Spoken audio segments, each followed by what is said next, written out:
Picture a small wooden chair bolted to the end of a long beam. A lever, basically. Simple enough. A child could understand how it works. Now place that chair over a river. A cold one. An English one, which means it's always cold, always grey, always smelling of mud and rotting leaves and the particular bleakness of a November afternoon. Put a woman in that chair, strap her wrists, and tip the lever. Watch her go under. Watch the water close over her head. Wait. Wait a little longer than feels comfortable. Then bring her back up. Let her cough. Let her scream. Let her beg. Let the crowd decide if that's enough or if they want to see it again. That's the ducking stool. England. Running from roughly the 12th century through to the 19th. With its greatest enthusiasm in the late 16 and early 1700s, right in that sweet spot of history when witch trials were winding down, and people needed somewhere new to put their fear and contempt for women who wouldn't shut up. Welcome to Henry's History for Sleep. I'm Henry. Tonight we're going somewhere smaller than usual. No great city, no cathedral or stock exchange or courtroom with wigs and marble floors. Tonight we're going to a village. A village so small that everyone knows everyone else's business. Which is, as it turns out, the whole problem. Thorn Hollow, Lincolnshire. Autumn 1698. A place where you can smell the river from your kitchen window and hear the church bells from anywhere in the parish, and where the distance between a perfectly ordinary Tuesday and the worst day of your life is apparently about 3 sentences spoken too loudly at a market stall. We're not visiting as tourists. We're not standing on the riverbank taking notes. We're living this. 1 week, 1 woman. Everything she felt, everything she smelled, everything the cold water tasted like going down. I make these sleep stories, and honestly, I'm never quite sure what the right emotion is for this one, because the ducking stool is almost comical on paper. A seesaw with a chair. Grown adults dunking a woman for talking. It sounds like a Monty Python sketch, except it wasn't. And the women who went into that water weren't laughing, and the hypothermia and the pneumonia that followed were completely real. So, get comfortable. Here we go. Your eyes open to darkness. For a moment, maybe half a second, you've forgotten. Then it comes back. Not slowly, the way dread usually arrives. All at once, like stepping off a ledge into nothing. Today is Thursday. Thursday is market day in Gainsborough, 6 miles west. Thursday is also, according to the order issued 3 days ago by Squire Morland's court leet, the day that Margery Fletcher, wife of William Fletcher of this parish, is to be brought to the River Trent at the Woolwich Ford, and they're subjected to the lawful and customary punishment for a common scold, to wit, 3 immersions by the ducking stool. 3. You've been lying here since before the church bell struck 3 in the morning, listening to the dark, feeling the cold seep through the wool of your night shift, trying to calculate whether 3 times is survivable, whether women have come through it before, whether the fever that takes them afterward is the kind of fever you come back from or the other kind. Your husband Will is asleep beside you. His breathing is slow and steady, and you have never, in 12 years of marriage, wanted to shake someone awake so badly in your life. The room smells the way it always smells in October. Tallow candles, the greasy animal smell of them, cold now in their holders, ash and old smoke from the hearth, which went out sometime in the night and is now just a grey heap that gives off no heat at all. Wool. The smell of wet wool is everywhere in this house. Always, because this is what you do with your hands when they're not doing everything else. You spin, you card, you wind. The smell of raw fleece has been in your hair and under your fingernails so long you barely notice it anymore. Barely. Underneath all of it, the river. You can smell the river from your bed. You've always been able to. Thorn Hollow sits in the curve of a tributary that feeds into the Trent proper, a black flat water that floods every spring and smells all year of silt and cold mud, and something green and mineral that has no good name. You've lived with that smell for 12 years and liked it mostly. It meant home. Today it means something else. Your name is Margery Fletcher. You are 32 years old. You arrived in this village as Margaret Price of Brigg, 20 years old and newly married, with a cartload of household goods, a reputation for straight speaking that your mother had spent years trying to talk you out of, and no clear sense that the straight speaking was going to be a problem. Not here, not yet. You were wrong, but we're getting ahead of ourselves. Your children are in the next room. John, 8 years old, sleeping with his fists curled up under his chin the way he's done since he was an infant. Mary, 5, who still sometimes cries out in the night and needs a hand on her back to settle. They are, as far as you can tell right now, at 3:30 in the morning, both asleep. They don't know fully what today is. You told them there would be some commotion in the village and that they should stay close to the house and help Nell with the cooking. Nell is 12, the cobbler's daughter, who comes in when you need an extra pair of hands and who's old enough to know exactly what today is and kind enough not to say it. You told John and Mary you might be wet when you came home. That's what you said. 'Cause what else do you say? You lie there in the dark and listen to the wind against the shutters and try to remember what the autumn felt like before September, before any of this, before Joan Hartley in the market square and the words that came out of your mouth that you cannot even now fully regret. Outside, a dog starts barking somewhere down the lane, stops, starts again. The sky through the gap in the shutters is beginning to lighten. Not dawn yet, but the suggestion of it. The particular grey that comes just before grey. You get up. The floor is stone. Even through the straw on it, the cold comes straight up through your feet, your ankles, your knees. You move to the hearth and crouch down and blow on the ash until a coal glows, and then cough from the smoke and feed a handful of dry straw onto it and wait. The straw catches. You add a stick. Another. A piece of peat. The fire grows slowly, reluctantly, the way fires do in October when the wood hasn't been kept dry enough and the air is already damp with the river. Your hands are shaking. You choose to believe it's the cold. The fire grows. You fill the pot from the pitcher, hang it over the hook, wait for the water to warm. You don't light a candle. You know this room by its darkness. You know where every pot is, every stool, the rough edge of the table that catches your hip if you aren't careful, the way the floor slopes slightly toward the east wall so that water drains toward the door when you wash. This is your house. This is the life you built here. 12 years of it, piece by piece, the way you build any life.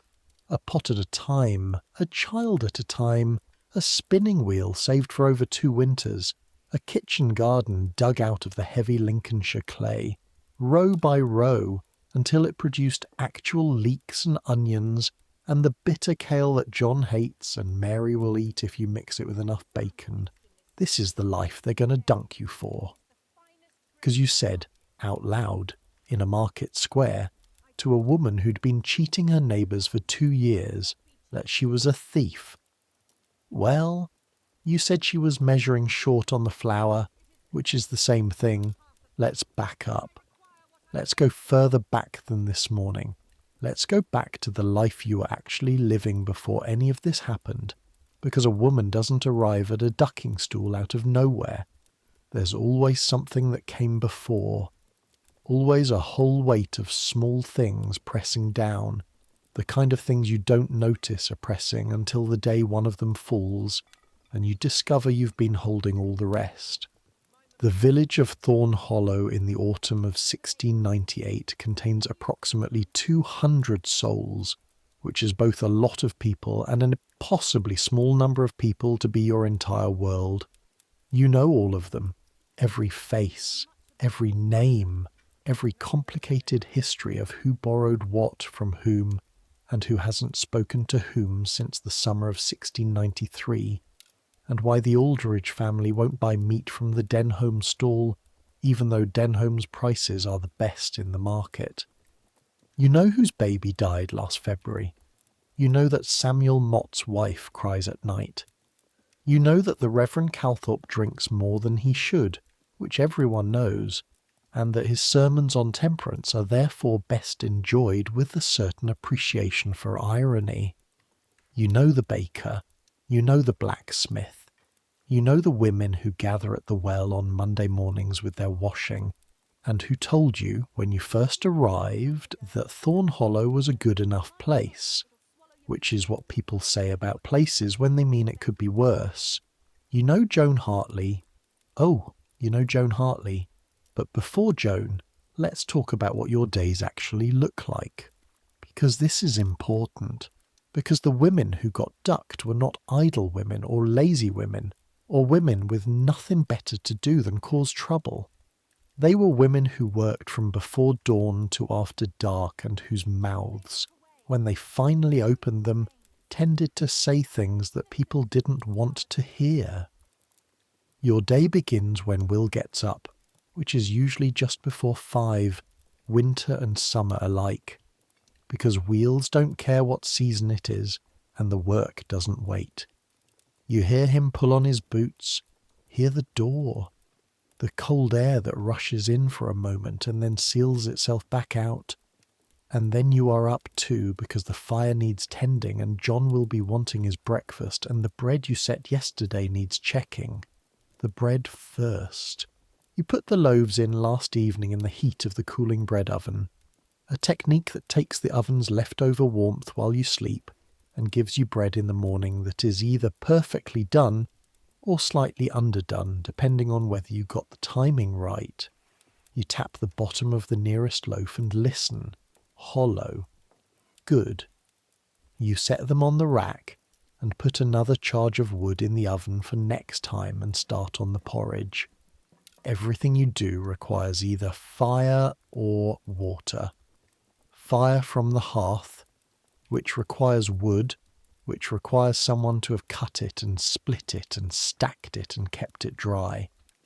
Water from the well at the end of the lane, which requires 2 trips with the bucket before the morning is done, and your shoulders know about it by afternoon. Both of these things sound simple. Neither of them is simple. The wood needs buying or begging or the goodwill of a neighbour who owes you something. The well is 100 yards of mud in October. You wake the children while the porridge finishes. John comes awake fast, already talking. He has never once woken slowly. Mary takes longer, small and warm and reluctant, her dark hair tangled against the bolster. You sit on the edge of her bed and run your thumb along her cheek until she opens her eyes. Morning hen. Cold, she says. It is cold. Come on. You feed them. You watch John eat too fast and make him slow down. You fix Mary's hair. You send John to fetch the eggs and watch him come back with 4, which is a good morning, and set 2 aside for Will's return at midday and use the others in the porridge. You wash the bowls in the water you heated earlier, the water that's already cooling again in the October air, and feel the familiar tightening in the knuckles that comes every autumn and stays until March. Your hands crack in the cold, have done since you were 15. Deep splits at the knuckles that weep if you don't keep them greased with the mutton fat you keep in a small pot by the hearth.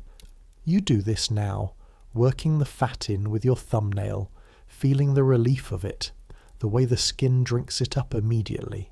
Then the spinning. You spin for at least 2 hours every morning while the light is good through the south window. The fleece comes from Thomas Aldridge's sheep, which you card and spin and wind and sell back to the Aldridge household at a rate that makes a small amount of coin that goes directly into the household accounts. It is not glamorous work. It is the kind of work that makes the muscles at the back of your shoulder ache by noon, and that occupies enough of your hands to leave your mind completely free. This is some days a blessing. This is some days a problem, because your mind, left free while your hands spin, tends to think. And thinking, in Thornhollow in 1698, tends to lead to noticing. And noticing tends to produce opinions. And opinions from a woman are basically the first step toward a ducking stool if you're not careful. You've always known this. Your mother told you. Your mother's mother apparently told her. A woman's tongue, your mother said once when you were about Mary's age, is a fire in a dry field, very useful when you want it, very hard to stop once it's going. She said it the way mothers say things they're not sure they believe but feel they have to say. The thing is, she wasn't wrong. The village has its own logic. Every village does. You learn it the way you learn any foreign language, slowly and by making mistakes, until one day you realise you haven't made a mistake in a while, and maybe, just maybe, you understand how this place works. Thornhollow's logic runs like this. Squire Morland owns the land and the mill, and therefore basically owns everything, in the way that men of his class own everything without ever having to say so directly. Below him, the Reverend Calthorpe manages the spiritual economy, which in a village this size is completely intertwined with the material economy in ways that never quite get acknowledged, but everyone understands. Below them, the yeoman farmers and the craftsmen, the men with trades and holdings, the men who sit on the courtleet and make decisions. And below them, everyone else. Everyone else is most people. You are most people. Will is a wheelwright, which is a skilled trade and a decent one, because wheels are necessary and wheels break and someone has to fix them. He's good at his work. His hands are extraordinary things, scarred and calloused and always smelling of ash and iron and the particular oil he uses on the wooden spokes, but capable of feeling the smallest warp in a rim by touch alone in the dark. He learned his trade from his father, who learned it from his father, and so the knowledge passed down like a river running through the same valley for generations. Will is a quiet man, steady, not cold exactly, not unkind, but economical with words in the way some people are economical with coins. He speaks when he has something to say. He does not say more than that. In 12 years, you have come to understand that this is not a flaw. It's just who he is. You are, as your mother noted, not like this. You have always had words, too many of them probably, and the inconvenient habit of letting them out in their correct order before you've thought through what they might cost. This has never bothered you particularly. Silence as a policy has always struck you as a form of lying. If you see something wrong, you say it. If you know something is true, you say that too. If someone asks you a direct question, they get a direct answer, which people generally say they want until they get it and discover they'd have preferred something more vague. This is the character trait that is about to get you drowned. Well, dipped, repeatedly, in a river, in October. But let's come to that in its time. First, Joan Hartley. Joan Hartley is the wife of Robert Hartley, who operates Squire Morland's mill. This is an important position. The mill processes grain for half the county, grinding wheat and barley into flour, and the miller has a degree of power that is informal but absolute because everyone needs bread. and bread needs flour, and flour comes from the mill. The Hartleys are not exactly gentry, but they're not ordinary people either. They occupy that middle territory that is peculiarly dangerous because they're too important to ignore and not important enough to be accountable to anyone particular. Joan is a broad, florid woman of about 45 who has been running the mill's daily accounts since Robert's eyesight started going soft. She weighs out the flour herself, she keeps the ledgers, she handles the money, and she has, for at least 2 years, been measuring short on the grain. You found out the same way most people find things out in a village, gradually, through the accumulation of small things that don't quite add up. First it was Margaret Souter saying that her loaves weren't rising the way they used to, and they'd used the same recipe for 30 years, so what was different? And someone said the flour, maybe. Did it seem different to anyone else? And several people agreed that actually it did. And someone else mentioned that when she'd collected her grain allowance from Hartley, she'd thought the sack felt lighter than usual, but it was difficult to be sure with the old leather-backed weighing measure, and maybe she'd miscounted. None of this was accusation. None of it was even fully formed suspicion. It was the low murmur of a community beginning to notice something, and not quite being willing to name what it was noticing. You named it. That's what happened. September. The 3rd Thursday of September. The weekly market at Gainsborough, 6 miles west. You'd ridden in with Will on the cart and spent 2 hours selling your spun wool and buying salt and candles and a length of rough linen for John's winter shirt, and on the way back through the market square you stopped at the grain stalls to check prices against what Hartley was charging. Joan Hartley was there herself, which was slightly unusual. She was standing at the Aldridge family's grain stall making a purchase. You nodded. She nodded. Ordinary. Then you saw the measuring. The grain was being measured into a sack using a wooden bushel measure, the standard vessel that by law is supposed to hold 8 gallons of grain, a size fixed by Act of Parliament and verified by the county assay. You had bought from this stall before and never had cause to question the measure. You watched Joan Hartley's sack being filled and felt a small cold thing move through you that wasn't quite anger yet, more like clarity, because the bushel measure being used was not the assay measure. It was close. It was very close, but the base was shallower by perhaps a finger's width, and when you glanced around you could see that the assay measure was sitting on the cart behind the stall with a cloth over it, while this slightly shallower version was doing the actual work.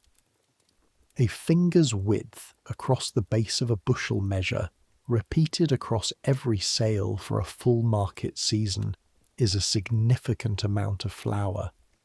Multiplied across a mill that handles grain for half the county, across every household collecting their milled grain, it becomes something that has a proper name. Even if people in Thorn Hollow are reluctant to use it, you used it. That is the honest account. You called across the stall and said, "Joan, that's not the assay measure." Joan turned and looked at you. "Is it not?" she said. It wasn't a question. "The assay measure is the one on the cart," you said. "That one's short. It's been short all morning, I expect." There was a silence. Not the kind of silence where people are thinking. The kind of silence where people who were already thinking have been asked to do it in public, which is a completely different thing. "The measure is perfectly correct," Joan said. Her voice was very level. "And I'll thank you to keep your opinions off my business, Margery Fletcher."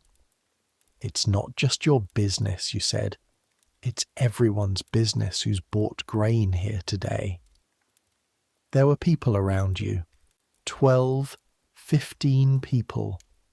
Some of them had just bought grain. Most of them had at some point or another bought grain from the mill, from the same measuring system, over the past 2 years.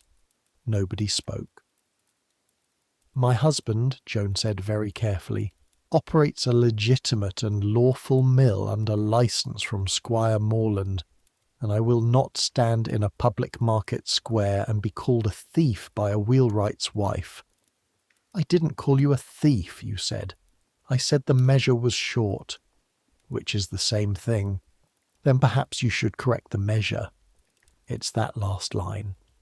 Looking back on it now at 3 in the morning in October with the river smell coming through the shutters, you know that it's that last line that did it. Not the first accusation, not the exchange. The last line, said in the voice you apparently use when you've made up your mind about something, and the conversation is over as far as you're concerned. Will knows that voice. Your children know that voice. Joan Hartley apparently heard it clearly enough. She didn't correct the measure, but she did speak to Squire Morland's steward before the market day was out, and the steward spoke to the squire, and 4 days later you received a written summons to appear before the court-leet of Thornhollow Manor on the following Monday to answer a complaint of scandalous speech and common scolding brought by Joan Hartley, wife of Robert Hartley, millwright. Common scolding. You've heard the term. Everyone's heard the term. It is the legal category under English common law that describes a woman who is habitually quarrelsome, impudently clamorous, and a nuisance and disturbance to her neighbours. A scold, technically, is not someone who's had a single argument. She's someone who makes a habit of disruption. Someone who disturbs the peace through the habitual use of her voice. One incident doesn't make you a scold. Technically, except when the incident is loud enough and the person you've offended is well connected enough, and the village is small enough that the line between one incident and a reputation is approximately 1 market square and 2 weeks. You sat with the summons in your hands and felt something that was not quite fear, but was closely related to it. It had that same physical quality, the cold in the chest, the slight looseness in the joints, the way the air in the room suddenly seems thinner than it should be. Will read the summons without a word, set it down, looked at the fire. "I should have held my tongue," you said. He was quiet for a moment. "You should have," he said. "Not cruelly, just honestly." "But she was cheating," you said. "She's been cheating for 2 years." "I know." And no one said anything. "I know that too." A long silence. "The court-leet," you said. "Who sits on it?" "Morland's steward, the Reverend, Aldridge, William Souter, old John Prynne." You knew all these men. Aldridge was all right. Souter was cautious, always had been. Prynne was ancient and deaf in one ear, and tended to agree with whichever way the room seemed to be going. The Reverend was unpredictable but not unkind, or hadn't seemed unkind. The steward, Hutchins, was Morland's man, and Morland was Hartley's landlord, and Hartley ran the mill, and there it was. "And Hartley himself doesn't sit?" you asked. "Not as a complainant. That would be unusual." "Right." Will picked up the summons again, looked at it, put it down. "Don't say anything else," he said, "at the court. If you can manage it." "I'm not going to lie. I'm not asking you to lie." His voice was patient in the way it got when he was trying very hard not to be angry. "I'm asking you to say less." Which is very different from saying nothing. You understood that. You did. Whether you managed it is another question. The court-leet of Thornhollow Manor met in the great room of the alehouse on a Monday afternoon in late September. By this point the air already had that edge to it that means October is coming, and the morning had brought a soft grey rain that hadn't quite stopped and left everything smelling of wet leaves and cold soil. You walked there in your best clothes, the dark blue wool bodice that was still good, the white linen collar that you'd pressed that morning, your hair pinned, your face as still as you could make it. The room smelled of smoke and spilled ale and the damp wool of men who'd walked there through the same rain. 6 men behind a long trestle table. A few other people standing along the walls, Joan Hartley sitting, not looking at you. You stood in the middle of the room the way the accused always stand, on your feet facing the bench, with no chair and nothing to lean against and the full weight of the room's attention on you. They read the charge. Hutchins read it. Hutchins was a thin, dry man who read in the way that men read when they want to make sure you understand they're doing you a slight favour by bothering to read at all. Common scold, scandalous speech, disturbance of the public peace, defamation of a respectable woman in a market square. They asked if you had anything to say. You had things to say. You had several things to say. You had prepared them carefully during the 4 days between the summons and the hearing, lying awake at night trying them out in your head, listening to see whether they sounded reasonable or whether they sounded like more of what got you here. You said, "The measure was short, and I said so." A pause. "Do you deny making the accusation?" Hutchins asked. "No, I said the measure was short." Before witnesses, in a public market. "There were people around us, yes." "Would you say that again today, with more information and more time to think?" This was the question. This was the whole thing compressed into one question. You looked at Joan Hartley. She was looking at the table. Her jaw was tight. You looked at Will, standing by the wall. His face gave you nothing. Not because he didn't care, because there was nothing for him to give you that would help. "I believe the measure was short," you said. "I would not accuse a woman of dishonesty if I didn't believe it to be true." Hutchins made a note. The Reverend Calthorpe said quietly that perhaps there had been a misunderstanding, and perhaps Mrs. Hartley might wish to say a word in clarification.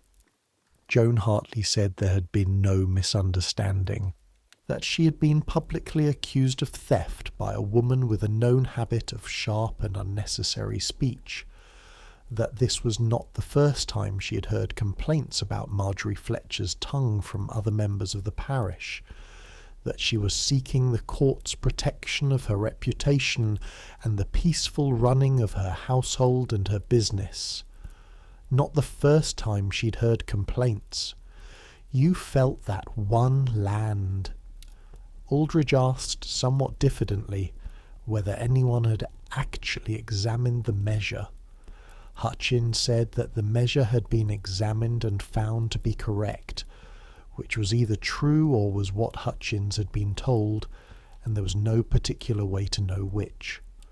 Old John Prynne asked what had been said again, and Hutchins repeated it, and Prynne said, "Ah," and leaned back. They conferred. You stood. The floor of the alehouse was uneven, the boards old and slightly warped, and you could feel the roughness of them through your shoes. You could feel the cold draught from the door. You could feel about 15 sets of eyes on the back of your neck. Will was very still against the wall. They announced the verdict. Margery Fletcher had been found guilty of the charge of common scolding, a disturbance to the peace and good order of the parish, and was sentenced to the punishment prescribed by custom for that offence, to be administered on a Thursday, being market day and the day of greatest public attendance, at the Woolwich Ford on the River Trent, at 10 in the morning. 3 immersions. The room was quiet. You heard someone cough, heard the rain against the window, heard the creak of Hutchins's chair. 3 immersions. The court leet of Thorn Hollow Manor, year of our Lord 1698. You looked at Joan Hartley. She was looking at the table. She did not look at you. You walked home in the rain. Let me tell you something about the ducking stool before we go any further, because the device itself has a history that is worth knowing, and also worth hating, which turns out to be true of a lot of the things men have invented specifically to control women. The thing is older than England, more or less. The Romans had a version. The medieval church had one. In the earliest forms, it wasn't even about water. The cucking stool, which is the older name, was a chair you were tied to and paraded through the streets, displayed to the village as a figure of mockery. The idea was humiliation, pure and simple, to make an example of someone in front of everyone they knew, so that the everyone they knew would understand the cost of being difficult. Over the centuries it acquired the water, because humiliation wasn't quite enough, apparently, because dunking somebody in cold water made the point more forcefully, because the cold water would shock the speech right out of you, physically and emotionally, in a way that sitting on a chair while people threw things at you might not. The law, specifically, was about scolds, women who scolded. The legal category of a common scold, a communis rixatrix in the Latin, was a recognised misdemeanour at common law, and the recognised punishment was the ducking stool. Men could be scolds too, technically. Men did occasionally end up on the cucking stool, brewers who sold bad ale, bakers who cheated on weight. But in practice, in almost every recorded use of the ducking stool from the 16th century through to its final appearances in the early 19th, the person being ducked was a woman who talked, not a woman who committed violence, not a woman who stole, not a woman who endangered anyone's life, a woman who talked in ways that made her neighbours uncomfortable, a woman who disagreed in public, a woman who named things that people preferred unnamed. The stool itself is a piece of engineering that someone somewhere put real thought into. It is mounted on a long wooden beam, typically of oak, pivoted on a post driven into the riverbank. One end holds the chair. The other end is counterweighted or handled by several men. The chair can be swung out over the water on the beam and then tipped down by raising the far end so that the person in the chair goes under. The depth and duration of the immersion are controlled entirely by the men operating the beam. If they want to hold you under for 3 seconds, they hold you for 3 seconds. If they decide to hold you longer, there is nothing you can do about it.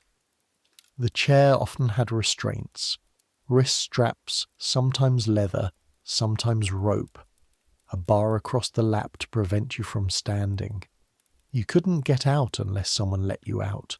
In warm weather in a shallow river, this was unpleasant and deeply humiliating, and probably no more physically dangerous than it appears. In cold weather, in a river running with October water from the hills, it was something considerably more serious. English rivers in October are not warm. The water that comes through the Trent in the autumn has been running off cold clay hillsides and sitting in flint beds and moving through shadow for most of its journey. The temperature can be low enough to make your muscles seize, low enough to make it hard to breathe, low enough to do damage that you won't feel until later, the kind of damage that sits in your chest and waits and then comes for you in February when you're already worn thin. Women died from it, not usually at the ducking itself, not usually immediately, but afterward. The shock, the cold, the fever that followed. There are records. There are parish burial records from villages across England where a woman was ducked in autumn and dead by spring, and nobody wrote down exactly what had killed her, but everyone in the village knew. There are also records of women ducked in winter when rivers were nearly frozen. There are records of women ducked repeatedly. 4 times, 5 times, more, because someone in authority decided that 3 hadn't been enough. There are records of women ducked by accident in rivers deeper than expected, the beam swinging further than intended, the current catching the chair. There are records of women who never came up. You know some of this, not all of it, not the way I'm telling you now with centuries of hindsight and access to historical archives. But you've heard stories. Every woman in a village that has a ducking stool has heard stories, because stories are the way that information circulates when information is officially nobody's business, and women aren't supposed to know things that might make them ask questions about their own situation. Agnes Fowler, who used to live 3 villages east, was ducked 4 years ago for something that nobody can quite remember now, but was apparently severe enough to require public correction. Agnes is still alive.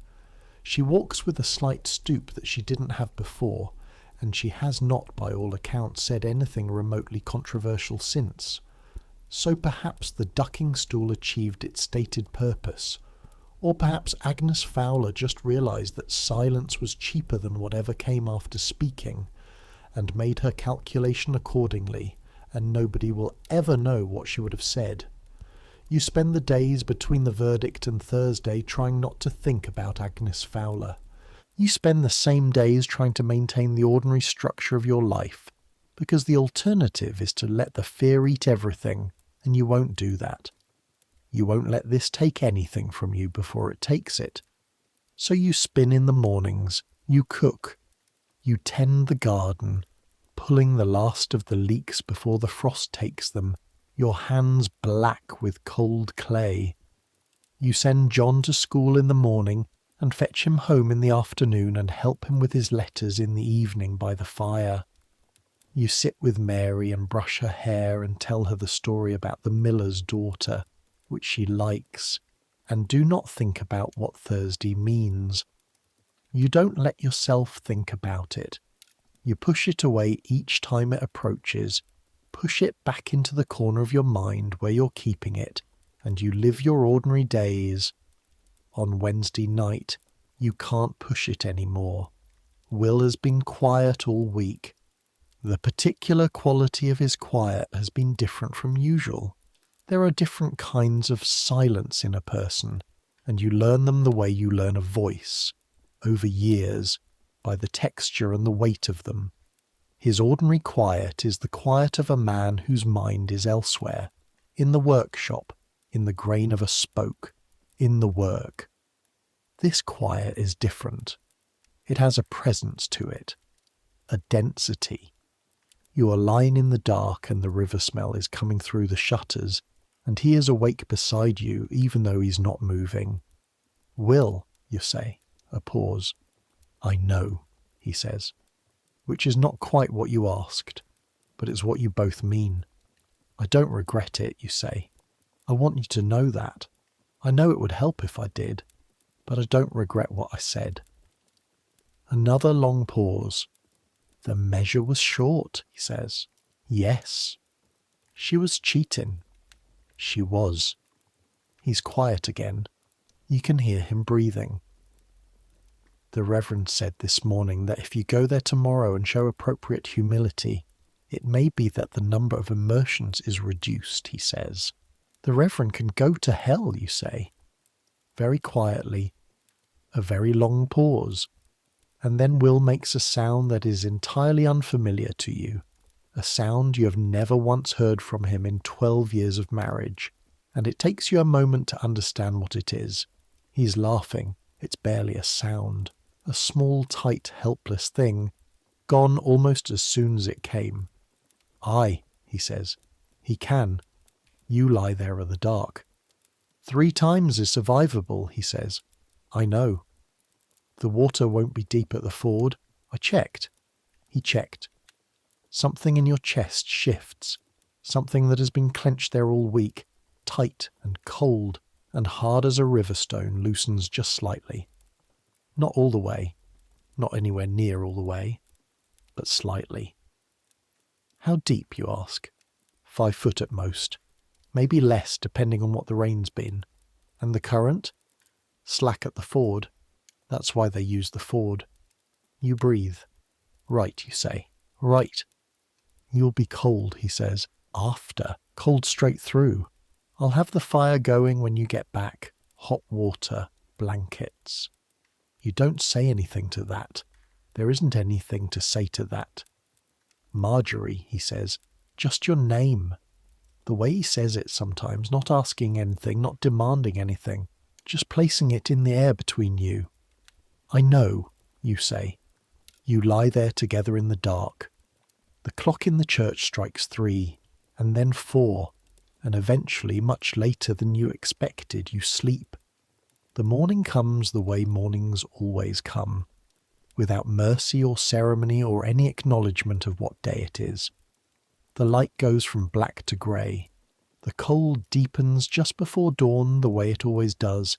The church bell strikes 6. You get up. The fire, the water, the porridge, all of it. The same as any morning. Your hands going through the motions while something else is happening somewhere behind your ribs. A low steady hum of fear that you've been living with for 2 weeks now and have decided to treat simply as weather. Weather you're standing in. Nothing to be done about weather. You feed the children. John talks about something at school, a disagreement with a boy named Thomas Biggs, and you listen and nod and give him the appropriate responses, and he cannot tell, you think, that you're not fully there. Mary eats her porridge and watches you with her dark eyes that miss nothing. She's 5 years old, and she misses nothing. Mama, she says, you're wearing your good clothes. Yes, hen. Where are you going? You look at her. Into the village, you say. I'll be back this afternoon. You're going to help Nell today, remember? She looks at you steadily, nods, goes back to her porridge. The good clothes again, the dark blue wool, the white linen collar. You're not doing this to perform anything. You're doing this because if they are going to do this to you in front of the whole village, they are not going to have the satisfaction of seeing you dishevelled. You will look like yourself. You will look like exactly who you are. You pin your hair, check it in the piece of polished metal that serves as your glass. Your face looks back at you, familiar and not familiar. Older than you feel most days. The lines at the corners of your eyes that have been there since your first winter in the village. This set of your jaw that Will says you get when you've made up your mind about something. You've made up your mind about something. You give John and Mary each a kiss and go downstairs. Will is waiting by the door with his hat in his hands. He's wearing his good coat.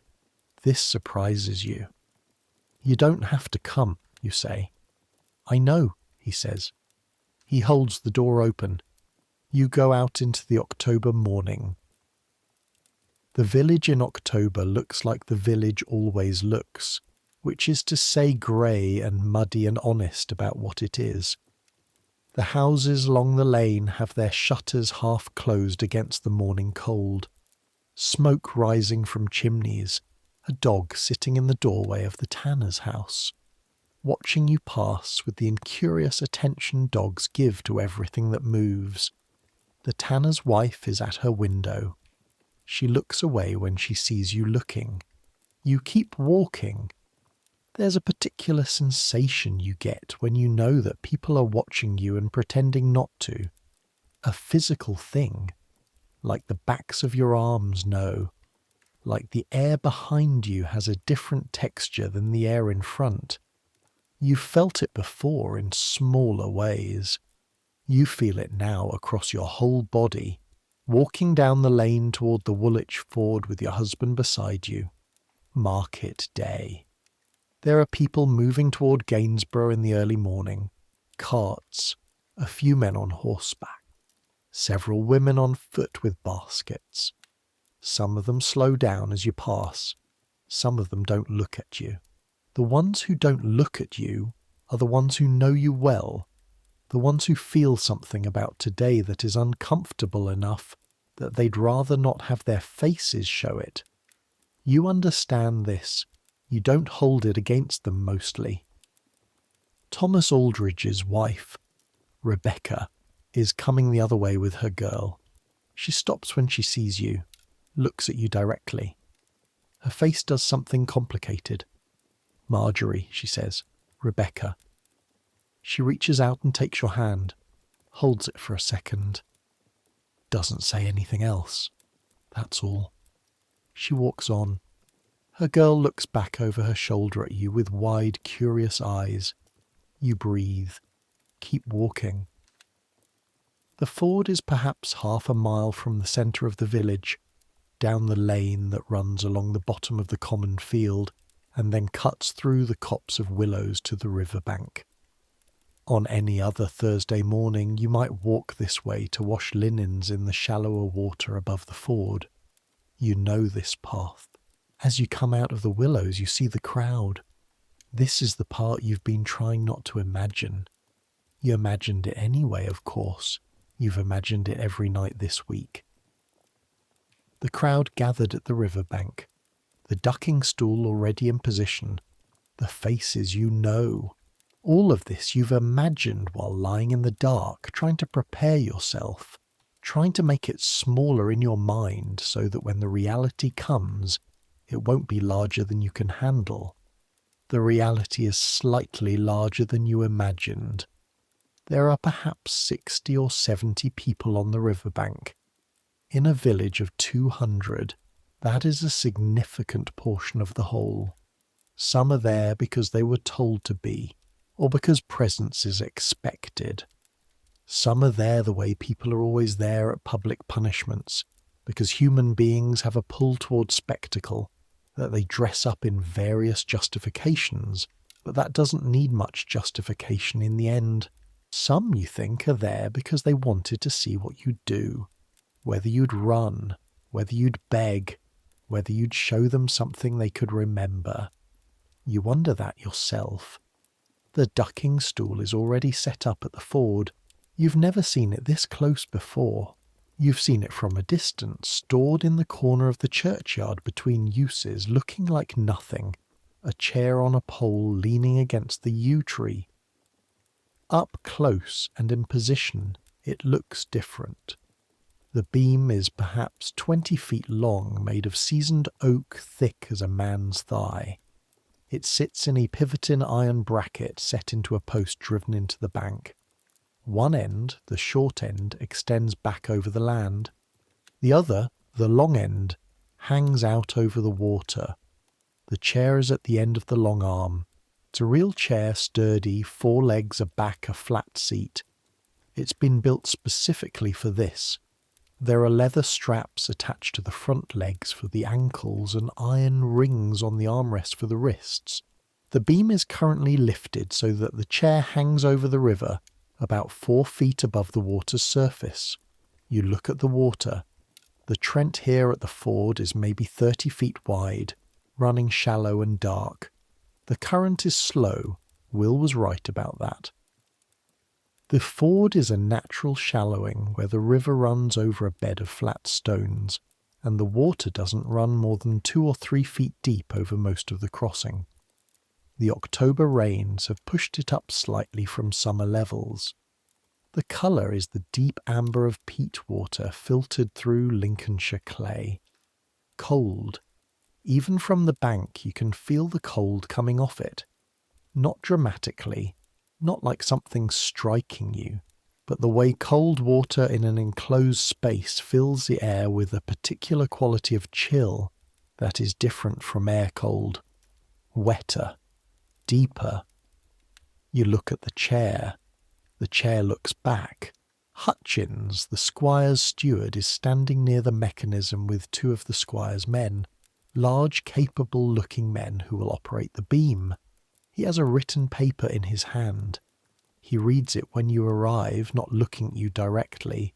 addressing the crowd in the flat, efficient voice of a man who's done this before, or if he hasn't done this himself, has been around enough official proceedings to know how they're supposed to sound. The charge, the verdict, the sentence, 3 immersions, administered today under the law and custom of the manor court, in the presence of the parish, as a corrective and warning against the offence of common scolding and scandalous speech. The crowd is quiet while he reads. The Reverend Calthorpe is there, standing slightly apart from the others, his coat pulled around him, his face showing the specific discomfort of a man who feels that his presence is required, but who would prefer not to be too visibly associated with any particular aspect of what is happening. He nods at you when your eyes meet. A small, uncomfortable nod. You don't nod back. Joan Hartley is there. Of course she is. Standing with her husband Robert, who is a large grey-faced man you've always found unremarkable, and 2 women you don't know well, neighbours of hers. She's looking at the river. You scan the crowd for other faces. The ones who looked away from you in the lane earlier have mostly not come. Or maybe they came and are standing at the back where you can't quite see them. You catch Thomas Souter, who looks at the ground. You catch 2 of the women from the Monday washing, both of whom give you something that is not quite a nod but is somewhere in that direction. You see old John Prynne, who has come because he always comes to things, deaf in one ear and seeing it all. The whole procession of village events, like a very old tree watching weather move through. Will is just behind your left shoulder. You can hear him breathing. Margery Fletcher, Hutchins says. You step forward. The ground between you and the chair is perhaps 20 feet of riverbank, grassy and uneven, and you walk across it with your chin up. You are aware of every step, aware of the exact placement of your feet on the ground, aware of the cold air moving against your face, and the sound of the river and the 60 or 70 people who are watching you close that distance. This is what it feels like to be made an example. The ground is very real. The grass is wet and slightly muddy and catches the hem of your skirt. The river smell is very strong now, right up close to the bank. Mud and water and the cold vegetable smell of the reeds along the far side. One of the large men gestures to the chair. You sit. The chair is harder than it looks. The wood is old and polished smooth by years, and by the particular pressure of people who've sat here in specific circumstances. The seat is cold through your skirt, cold through the wool of your petticoat, cold through everything. Your feet are on the wooden crossbar at the front. Your hands are on the armrests. The man bends down and fastens the strap around your right wrist first. Leather, worn soft. The buckle is iron. He's not rough about it. He is businesslike, the way doctors are businesslike when they do something that is going to hurt. Left wrist. Click. Both ankles, separately, to loops of rope tied to the front legs. You are very still while this happens. You have decided to be very still. You don't know entirely why you decided this. It may be dignity. It may be stubbornness.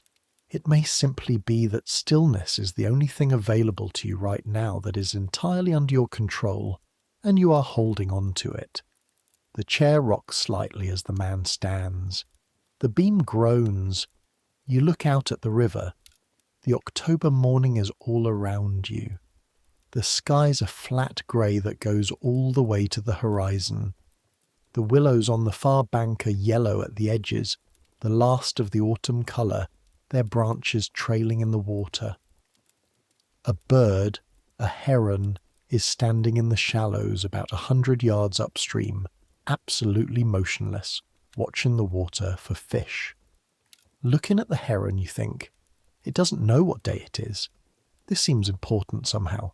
Not comforting exactly, but important. Hutchins says something to the men at the other end of the beam. You feel the chair tilt. Not fast. Surprisingly slowly, actually. A gradual rising of the back and a lowering of the front, and the sudden awareness of what gravity is doing to you. Which is to say, moving you forward and down toward the water in a deliberate, controlled, completely unstoppable way. The river comes up to meet you. You take a breath. Cold. The cold of the water is a different order of cold from anything you know. Not the cold of the stone floor in the morning, not the cold of the October air on your face. This is a cold that exists at a different level, below the level of cold that can be managed by moving or covering yourself or waiting for it to pass. This is cold that goes straight through skin and muscle and finds the bone. Cold that fills the cavity of your chest in the half second before you surface, because it has already gotten in through your nose, your eyes, the back of your throat. The world goes green-black. Sound disappears. Becomes a muffled roar, the way sound sounds through water, which is to say nothing like sound anymore but like pressure. Your eyes are open, but there is nothing to see except the amber dark of the river. Your lungs know immediately. Your lungs don't need explaining or context or time to process information. They know one thing with absolute certainty, which is that they are inside a person who is submerged in water, and they respond to this information with the single, most insistent signal the human body is capable of generating. Up. Get up. Now. But you can't get up. The straps at your wrists, the rope at your ankles, the weight of the chair. The chair is heavy and the water is very cold, and the pressure of it is enormous, and you are completely and totally unable to move in any direction, except the one the beam will take you when they pull the far end back down. You don't thrash. This is the thing you will remember afterward. You didn't thrash. Some decision in you, some quiet portion of your mind that is still operating, even while the rest is consumed by the cold and the pressure and the screaming of your lungs, decided not to thrash. Not because thrashing wouldn't have been understandable. Thrashing would have been entirely understandable. But because you looked at Joan Hartley on the riverbank before they tipped you in, and you decided, for reasons that made sense in the moment and still make sense now, that you are not going to give her that. You held. 3 seconds. 5. Difficult to know. The counting part of your brain was not available, but you held, and then the chair comes up. The water releases you in the way water always releases people, which is to say all at once and from every direction simultaneously, pouring off your hair and your clothes and your face as you come up into the cold air, and the air which felt bitterly cold before now feels warm by comparison, which tells you something about how cold the water was. You cough, not gracefully. There is no graceful way to cough up river water. It comes up from somewhere below your lungs and brings with it the taste of clay and cold and something green. You cough until your ribs ache. The chair sways above the water while you do this, about 2 feet above the surface now, and you are aware of the crowd and aware of Hutchins standing on the bank with his paper, and aware of your own hands gripping the armrest so hard that your knuckles are white, even through the reddening that the cold water has left behind.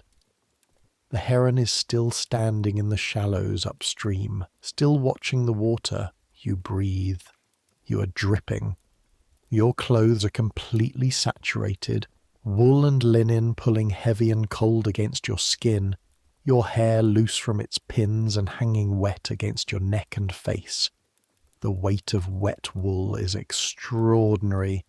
It clings and pulls and chills, and there is no warmth anywhere in any of it. Your hands are shaking. You look at the crowd. Most of them are very still, looking at you with expressions you can't entirely read from up here. Some of them you know have mouths tight closed. Some are looking away. The two women from the Monday washing are looking at each other. Hutchins is speaking, saying something about the nature of the correction and the purpose of the penalty, and probably something about Christian mercy and the proper conduct of women or something in that neighbourhood. You can't quite hear him. There's water in your ears. Will is standing where you last saw him, not moving. His hat is in both hands. His face is doing nothing you can read. Cold, cold, cold. You've never been this cold in your life. Not in the coldest February, not in the worst winter. This is cold from the inside.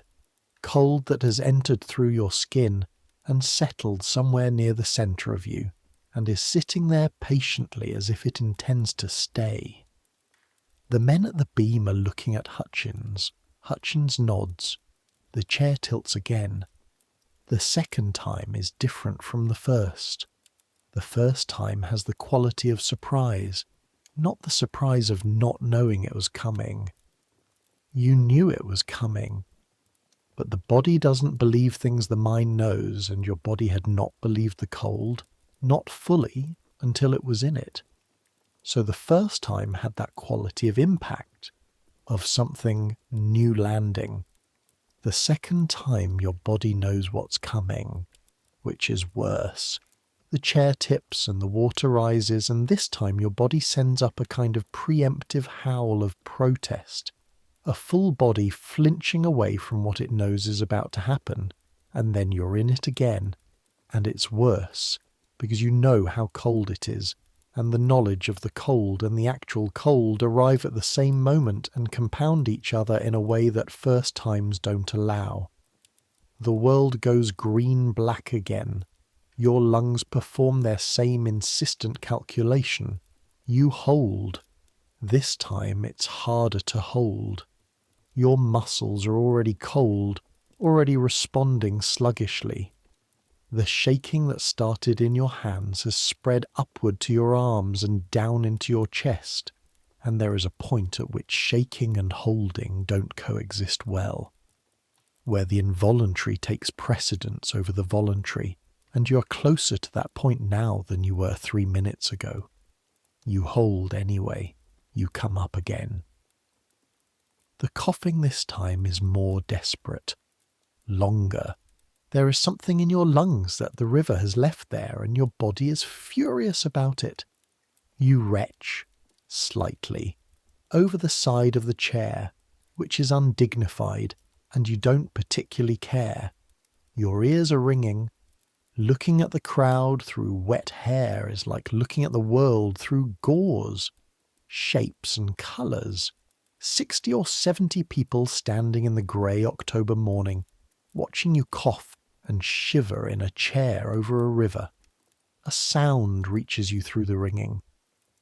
From somewhere in the crowd, low and definite, someone is crying. Not dramatic weeping, just the quiet, helpless sound of someone who's been watching something for too long and can't stop it and can't look away. You don't know who it is. You can't make out faces clearly enough, but it's there. The cold is enormous. Your hands are no longer shaking in the small, fine way hands shake when they're cold. Your whole forearms are shaking. The leather straps at your wrists are shaking with your wrists. The chair creaks with it. This is what cold actually does to a body. People in heated rooms don't know this. People who have always had fireplaces and dry clothes and enough to eat don't have the body knowledge of what deep cold feels like, the way it gets into the muscles and robs them of their precision, the way it takes the parts of you that are under your control and converts them to parts of you that are under the cold's control instead. Your hands that spun wool so perfectly this morning. Your hands that brushed Mary's hair. They are somewhere inside these shaking things attached to the arms of the chair, and they will come back, probably, once you get warm, but right now they are the colds. Hutchins is on the bank, 2 immersions complete. He has the paper still, the official paper, and he is holding it in both hands, and his expression is something that, if you had to name it, you might call professionally reluctant, as if this is a task he has to perform but would prefer not to have been given, as if the whole thing were a problem someone else created that has ended up in his hands. You look at him, he looks back, and then he nods at the men on the beam. Third time. There is no good version of this. There are people who will tell you that the cold becomes manageable after the first shock, that the body adjusts, that the second and third dunkings are less bad than the first because your body has been numbed past the point of acute sensation.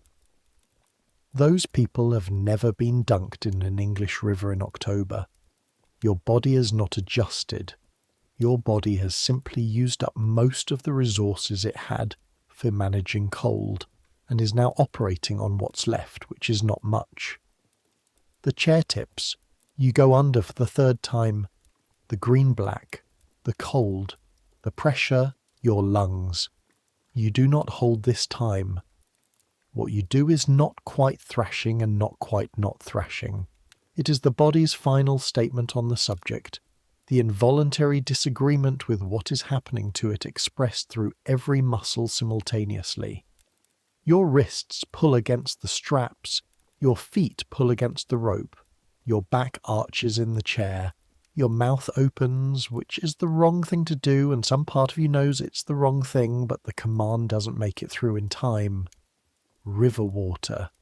The taste of clay and cold and the green mineral taste of Lincolnshire river bottom, and it goes further than taste, goes into your throat, and your body is absolutely certain about what it wants to do about this, which is to expel it with every available force immediately.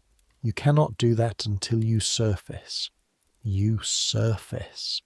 The coughing this time is total. Everything stops being about anything except getting the river out of you. Your whole body commits to this. Your ribs, your stomach, everything. You are coughing so hard you can't breathe, and then coughing some more, and through all of it the cold is sitting in the centre of your chest and watching.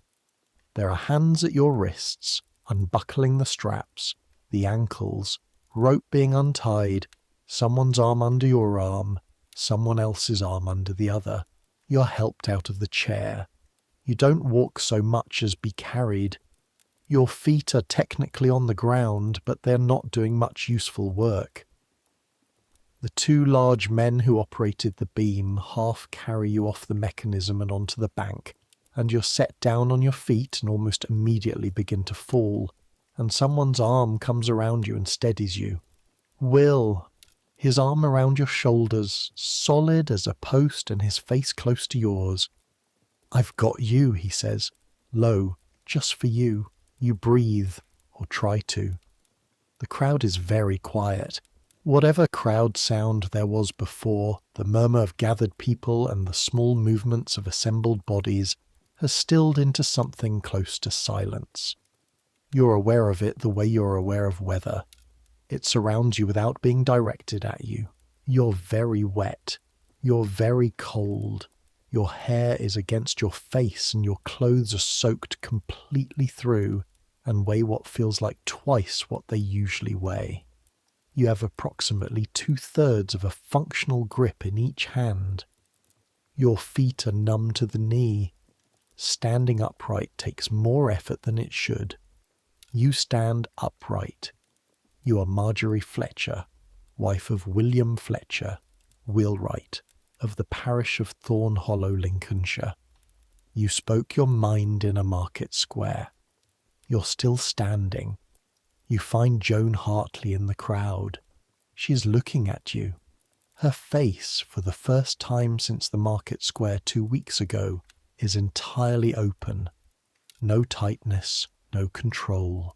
She's looking at you the way people look at things they're not quite prepared for the reality of, and what you see there is not satisfaction. It is not triumphant. It might be regret. It might be something that precedes regret. It might be the look of a person who got what they asked for and is currently dealing with the gap between what they imagined and what it turns out to actually be. You hold her gaze for 1 second, 2, then you look away. Because you don't need anything from her face. Not her regret, not her discomfort, not her anything. You got what she gave you, and you've done with her. Will says quietly, "Home, now." You nod. The walk back through the village is the worst kind of walk.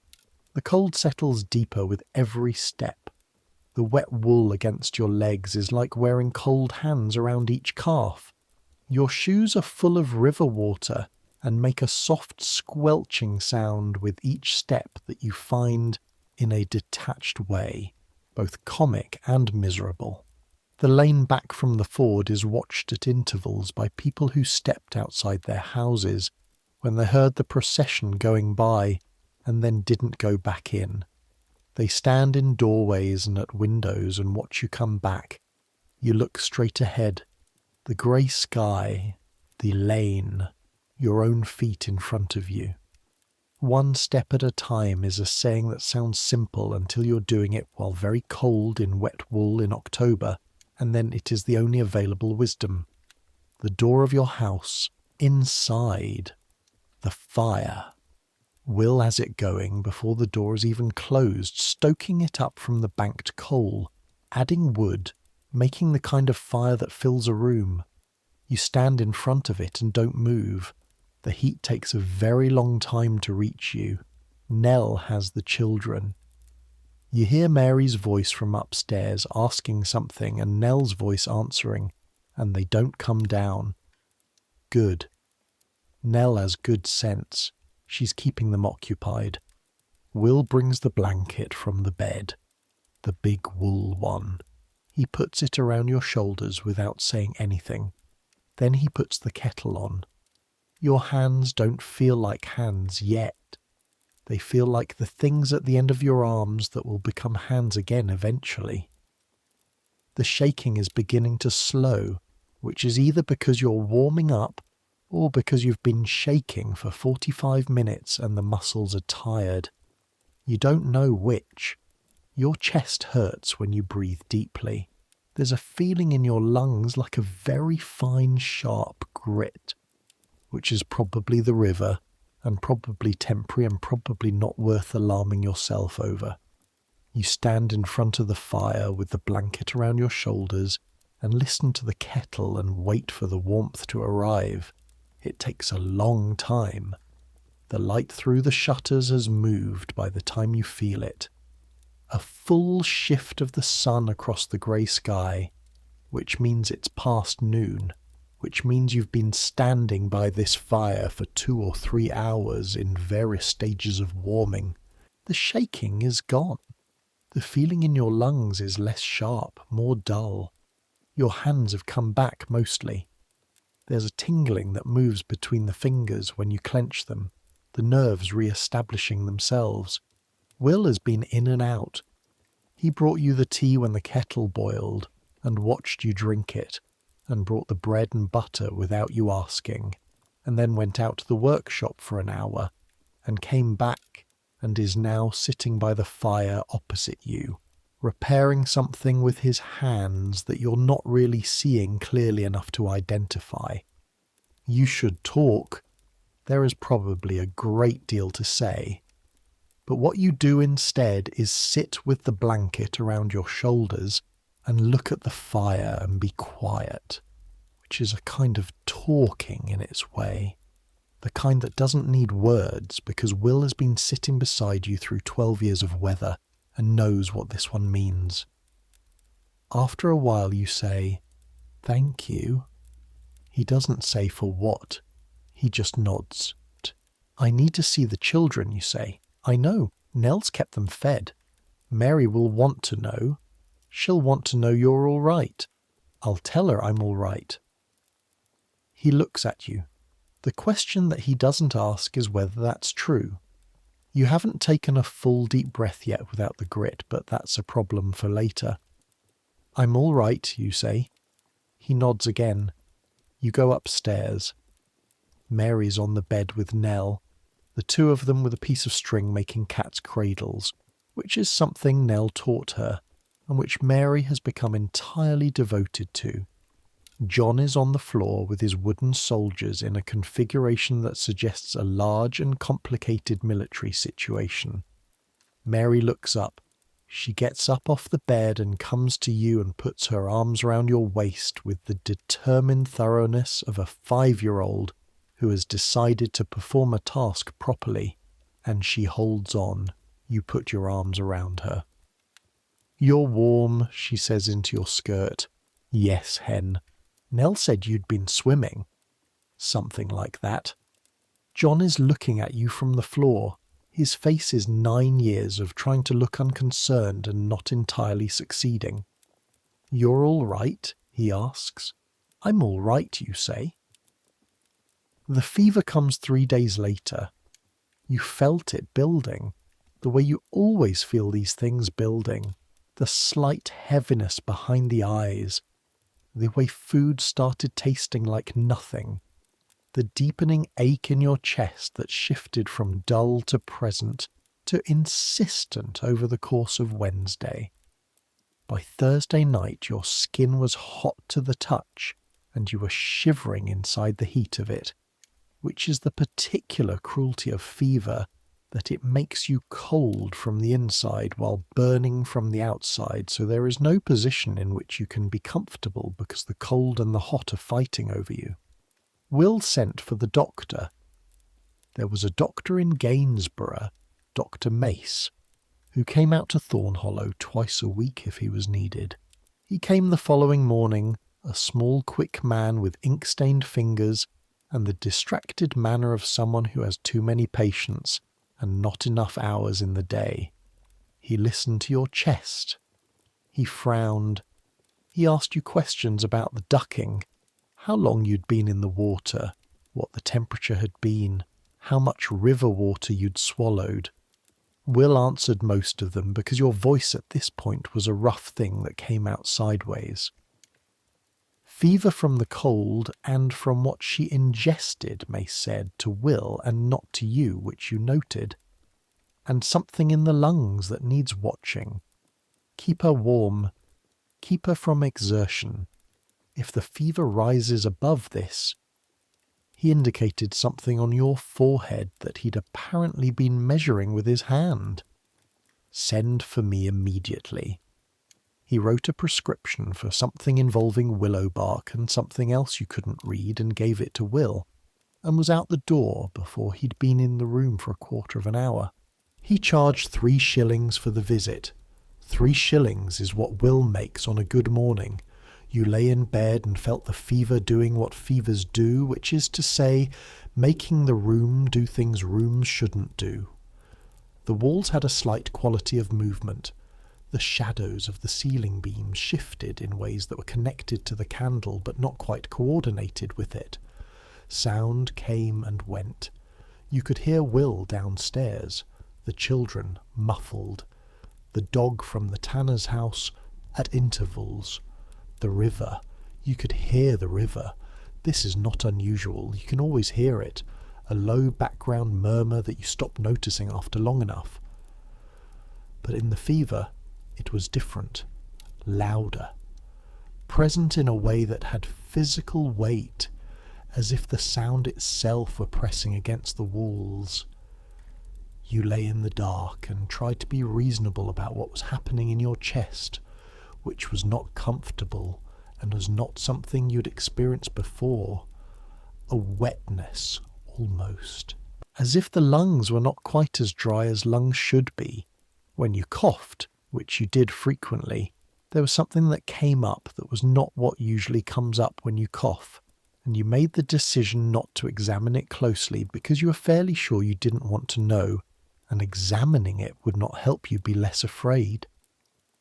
The fever lasted 4 days. Not as long as it might have, not as short as you'd have liked. 4 days of the hot-cold fight, 4 days of the chest, 4 days of the river in the walls and the ceiling beams moving, and Will's face appearing and disappearing at the bedside with willow bark tea and clean water, and the expression of a man who is frightened and has decided that the most useful thing he can do with a fright is be very calm and do whatever May said to do. On the 5th day, the fever broke. You woke up in the night, in the particular cold of the sheets after a fever breaks, soaked through with the sweat of it, the heat gone suddenly, and lay there for a while taking stock. The ceiling was the ceiling. The sound of the river was the sound of the river. Your chest still ached when you breathed deeply, but the grit was less. Less is something. Less is not nothing. You got up and changed your shift in the cold, and went back to bed and slept properly for the first time in days. The sleep of someone who has used up everything they had and needs to be refilled. In the morning you came downstairs. John was already up and dressed and getting ready for school. He turned when he heard you on the stairs, and his face did something very young for a moment before he got it back under control. "You're up," he said. "I'm up." "Father said you might be up today." Your father was right. You sat at the table and let him bring you the porridge because he was clearly going to do it whether you asked him to or not. You ate the porridge, which tasted like something again, which seemed like good news. Outside the window, the October sky was making one of its rare appearances in actual blue, a thin but genuine blue, and the light came in at an angle that hit the table and turned the grain of the wood golden. You sat with your hands around your bowl and breathed. Alive. Well. Recovered enough to know you were alive, which is a specific and somewhat different thing from simply being alive. John left for school. Mary came down, suspicious and slow, not quite believing you were really there, and then climbed onto the bench beside you and pressed herself against your arm the way she does. You put your arm around her and felt her small, solid warmth and breathed. Alive.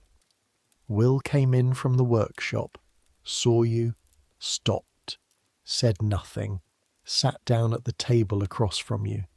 "Tea?" he asked. "Please," you said. The village, while you were in bed, had been doing what villages do, which is to say it had been generating information about you at a rate you couldn't observe or manage. You found this out gradually over the 2 weeks after the fever, as you began to move about again, started spinning, started taking the short walk to the well, then the slightly longer walk to the market, started being visible again. The village had opinions. Some of those opinions were what you expected. There were people who felt that you'd gotten what you deserved. Not cruelly, perhaps, not gleefully, but with the comfortable certainty of people who believe that social order is maintained by exactly these kinds of corrections, and that the correction had been appropriate, and that you would presumably be wiser now. These people were polite to you when they saw you, not cold, not hostile, just the politeness of people who believe the matter is settled. Some people were the opposite, not dramatically. This wasn't a village that did drama openly, but they would stop to ask how you were feeling with the sincerity that had weight to it. Rebecca Aldridge, who had held your hand on the morning of, came to the door 2 days after your fever broke with a pot of broth, and the expression of someone who had things to say that she wasn't quite saying. She gave you the broth. She said, "It was a rotten business, Margery." She said it quietly, looking at the broth. Then she said she hoped you'd get your strength back soon and went home. It was a rotten business. Yes, it was. And then there was the other thing. The thing you noticed as October moved into November, and you rebuilt your strength day by day, spinning and cooking and moving through the village, reassembling the ordinary texture of your life, the measuring at Hartley's mill. You heard it from Margaret Souter first. Margaret's bread was rising properly again. Margaret's bread had been not quite right for 2 years, and now it was right again. And Margaret mentioned this to you at the well, and mentioned it with a directness that was deliberate and that you received in the same way. Then Rebecca Eldridge mentioned that she'd weighed the flour at home after the last mill run, and it had come in at exactly what it should, to the ounce. Then a woman you barely knew, from a farm on the eastern edge of the parish, stopped you in the lane and told you without preamble that her husband had gone to the mill with his own weighing iron for the first time and the measure had been perfect. Nobody mentioned the ducking stool. Nobody needed to. Here is the thing nobody will say out loud. Joan Hartley corrected the measure, not because of you necessarily, or not only because of you, perhaps because the complaint to the squire's steward that resulted in your court appearance also resulted in a private conversation with Hutchins about mill weights, and Hutchins had a quiet word. Perhaps because Joan Hartley is not at root a stupid woman, and looking at you sitting in that chair on the river bank gave her something to think about that the abstract possibility of getting caught hadn't quite provided before. Perhaps it was something else entirely. The bread in Thorn Hollow rises properly now. That is true. You said the measure was short, in a market square, in front of witnesses. They put you in a chair and dunked you in a river in October, and the bread rises properly now. This is not a simple thing to hold in your mind. It doesn't resolve into anything clean or satisfying or just. It sits there in its complexity and you sit with it. You said what was true. You were punished for it. The truth persisted. The bread is better. Your lungs still ache when it's cold. None of that cancels out any of the rest. Let me tell you about the other women, because there were other women, there always are. The ducking stool in Thorn Hollow churchyard, leaning against the yew tree, has been in use, on and off, for at least 60 years. The parish records go back further than that, and the device goes back further than the records. So exactly how many women have sat in that chair for how many decades is a number nobody has ever written down, and probably couldn't reconstruct now. But the ones people talk about, Eleanor Bigg, 1673, duck for cursing her husband in the street. Eleanor came out of the river and walked straight home and never spoke to her husband again until he died. 11 years later, at which point she was observed to smile at the funeral briefly. Susan Croft, 1680. A widow who ran a small alehouse and was accused of selling short measure. Was ducked once. Her alehouse burned down 2 years later, possibly by accident, possibly not. She moved to Lincoln. Agnes Fowler, the woman you thought about while lying in bed, ducked 1694. The charge was being a common quarreller and a disturbance to her husband's household. The complaint was brought by her husband's brother.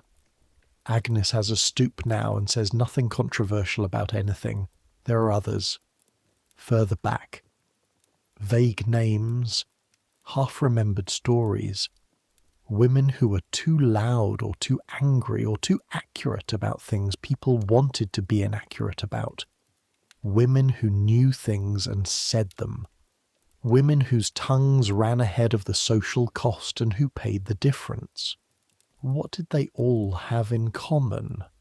Not poverty necessarily, not ignorance, not bad character in any recognizable sense of the word. They spoke, in public, in the presence of witnesses, in ways that disturbed something someone found worth protecting. That's the whole crime. In 1698 in England, a woman speaking her mind is still close enough to a punishable offence that 60 people will stand on a riverbank and watch it happen, and most of them will go home and have their supper and not think about it too hard. Not because they're monsters. Most people are not monsters. Most people are just people doing the thing the social structure tells them is normal, within the tolerances that the social structure has established, because that's what people do. The social structure in Thornhollow in 1698 says that a woman who speaks too freely in public can be ducked. And so she can. This will continue to be true, technically, until 1967, when the common scold statute is formally repealed from English law, formally, on the books, gone. The last actual ducking anyone has a reliable record of is 1817. A woman named Jenny Pipes in Leominster was ducked by the local authorities, and the event was apparently witnessed by a large crowd and reported in the local press. The report had the quality of something people knew was strange, was old, was not quite right for the era it was happening in, but was happening anyway. Jenny Pipes, 1817. She went under in a river in Herefordshire the same way women had been going under for 6 centuries, and she came back up, and the law that made it possible stayed on the books for another 150 years. Some things take a long time to end. Some things take longer than they should. The cold is still in you, even now, even weeks later, even with the fire going well and the fever long past. There is something at the base of your lungs that wasn't there before October. Not pain, exactly. A presence. A reminder.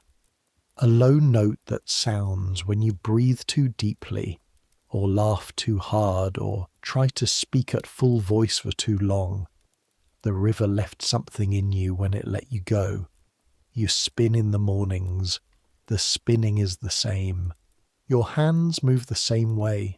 The same motions they've known since you were 15 in your mother's house. The same rhythm, the same pull and twist and wind. The wool doesn't know what happened at the ford. The wool doesn't care. The wool is just wool, raw and greasy and honest. Your voice is the same. This surprises you in a way. You wondered in the dark days right after whether it would be. Whether you'd come back from the chair and the river and the fever a different person, a quieter person, a person who kept her observations inside where they could do no damage. Your voice is the same. Not immediately, not in the first weeks. In the first weeks you were careful, deliberately careful, the way you're careful with a healed bone that you're not quite sure about yet. You watched what you said. You measured your words at the well, at the market, in the lane. But by November you'd stopped measuring. Not recklessly, not stupidly. You've learned some things. You've learned that the courtly doesn't care about the substance of what you say, only the form and the context and who you've offended. You've learned that there are ways to make observations that don't require a market square and a raised voice. You've learned, specifically, that the next woman who needs to know about a short measure at Hartley's Mill will find out from you in the right place at the right time, not in front of witnesses who will feel they have to act on it. This is not the same as silence. It is something more like strategy. Your mother, who told you that a woman's tongue was a fire in a dry field, also told you later that a fire that's been buried doesn't stop burning. It just burns underground, where nobody can see it. And when it finds its way back to the surface, and it always does, it's usually bigger than when they put it down. Your mother was, in her way, a strategist. You think about that in the evenings. Sit with the fire and the blanket and Will reading in the corner and the children asleep upstairs and think about what you've learned. Not just about the ducking stool, not just about Joan Hartley or the court leet or the careful mathematics of who can say what to whom in a village of 200 people. What you've learned about the places where the weight sits. Because here is what you know now that you didn't know before October. The weight isn't in the ducking stool. The ducking stool is just the mechanism. The weight is in everything that comes before it and everything that allows it. The weight is in the 60 people who stand on the riverbank and watch. The weight is in the Reverend Calthorpe's uncomfortable nod, and the steward's flat official voice, and John Prynne's deaf ear, and the whole apparatus of men in a room deciding what happens to a woman who talked. The weight is also in the women who didn't come to the riverbank, because some of them didn't come, you noticed that. The missing faces from the crowd. The women who happened to have something else to do that morning, who couldn't be there, who were at home with their spinning or their fires. The ones who didn't come made a choice. You think about that choice. You think about what it cost them to make it, and what it cost them not to. Because neither option was free. Watching costs something. Not watching costs something else. Everything in a village costs something, and the accounting is done in ways that don't always show up in ledgers. November becomes December. The cold deepens. The days shorten. The light goes flat and grey and low. The kitchen garden is finished. The last of the kale pulled and stored. The beds turned over with a fork and left to the frost. The spinning continues. The bread continues. The fire is banked every night and relit every morning. The bread rises properly. Let me tell you something about the scold's bridle while we're here, because the ducking stool was not the only instrument. It was not even the most extreme. The scold's bridle, sometimes called the branks, sometimes called the brank, it is an iron cage for the head, made to fit over a woman's skull, enclosing it completely, locking at the back. Inside the cage, pressing against the tongue, a flat plate of iron, or sometimes of iron with spikes, designed so that if the woman moves her tongue, if she tries to speak or swallow improperly, the spikes press down. You wear this thing walking through the village. Sometimes you're attached by a chain to the market cross. Sometimes you're led through the streets by the constable. The point is visibility. The point is that everyone can see you, your head encased in iron, incapable of speech, and understand the reason. The scold's bridle was used in England from the 16th century through the 18th. There are examples preserved in museums, iron things, practical and careful in their engineering, with little hinges and bolts and a thoughtfulness about construction that is genuinely horrifying when you understand what they were for. Someone made these. Someone sat down and thought carefully about the most effective way to put iron around a woman's head so that she couldn't talk. Probably a blacksmith. Probably a man who thought of himself as a craftsman, as someone who made useful things. The branks were considered worse than the ducking stool by most accounts. Not because the stool was comfortable, but because the stool was finite. 3 duckings or 4 or whatever the court ordered, and then it was done. The branks could be kept on for hours, could be used as many times as someone in authority decided they were necessary. Women in the north of England were still being bridled in the early 1800s. There are newspaper accounts. This is not ancient history. Your grandmother might have known women who wore the branks. The ducking stool seems almost mild by comparison, which is one of the things about having a range of terrible options, which is that the less terrible one starts to look acceptable by comparison. This is not a compliment to the ducking stool. What else could you be punished for as a woman in England in 1698? Let's be specific. Scolding. Obviously. Nagging a husband. There was legal mechanism for this too. Variations of the same scold statute, applied in the same court leets by the same stewards with the same papers. Adultery. The punishment here depended on where you were and who found out, but public penance in the church was common. Standing in a white sheet at the front of the congregation and confessing your sin to everyone you'd ever known. brewing bad ale, selling from short measure. These could get you on the cucking stool, the old parade through the streets version, which was slightly less dramatic than the ducking version, but no less humiliating. Theft, the pillory, possibly branding, transportation to the colonies if it was serious enough. Being a witch. Being a witch deserves its own accounting. The witch trials in England had mostly burned themselves out by 1698. The last judicial executions were in the 1680s in Scotland. But the idea hadn't gone away. The accusations hadn't gone away. The way an unpopular woman could find herself under suspicion in a bad year, when the cows were sick and the harvest was poor and someone needed a reason for the misfortune, that hadn't gone away. The women most likely to be accused were the women most likely to be visible, the ones who lived alone, the ones who had knowledge, herbal knowledge, midwifery knowledge, the kind of knowledge that women held because men hadn't gotten around to taking it over yet, the ones who talked, the ones with tongues. There's a line, if you look carefully at the history, between the women who ended up on ducking stools and the women who ended up on trial for witchcraft. It's not the same women. But the category is related. The category is woman who made people uncomfortable, woman who didn't fit the space she was supposed to occupy, woman who knew things, woman who said things, woman who wouldn't be managed in the ordinary ways, in a worse year, in a worse village, with a worse court.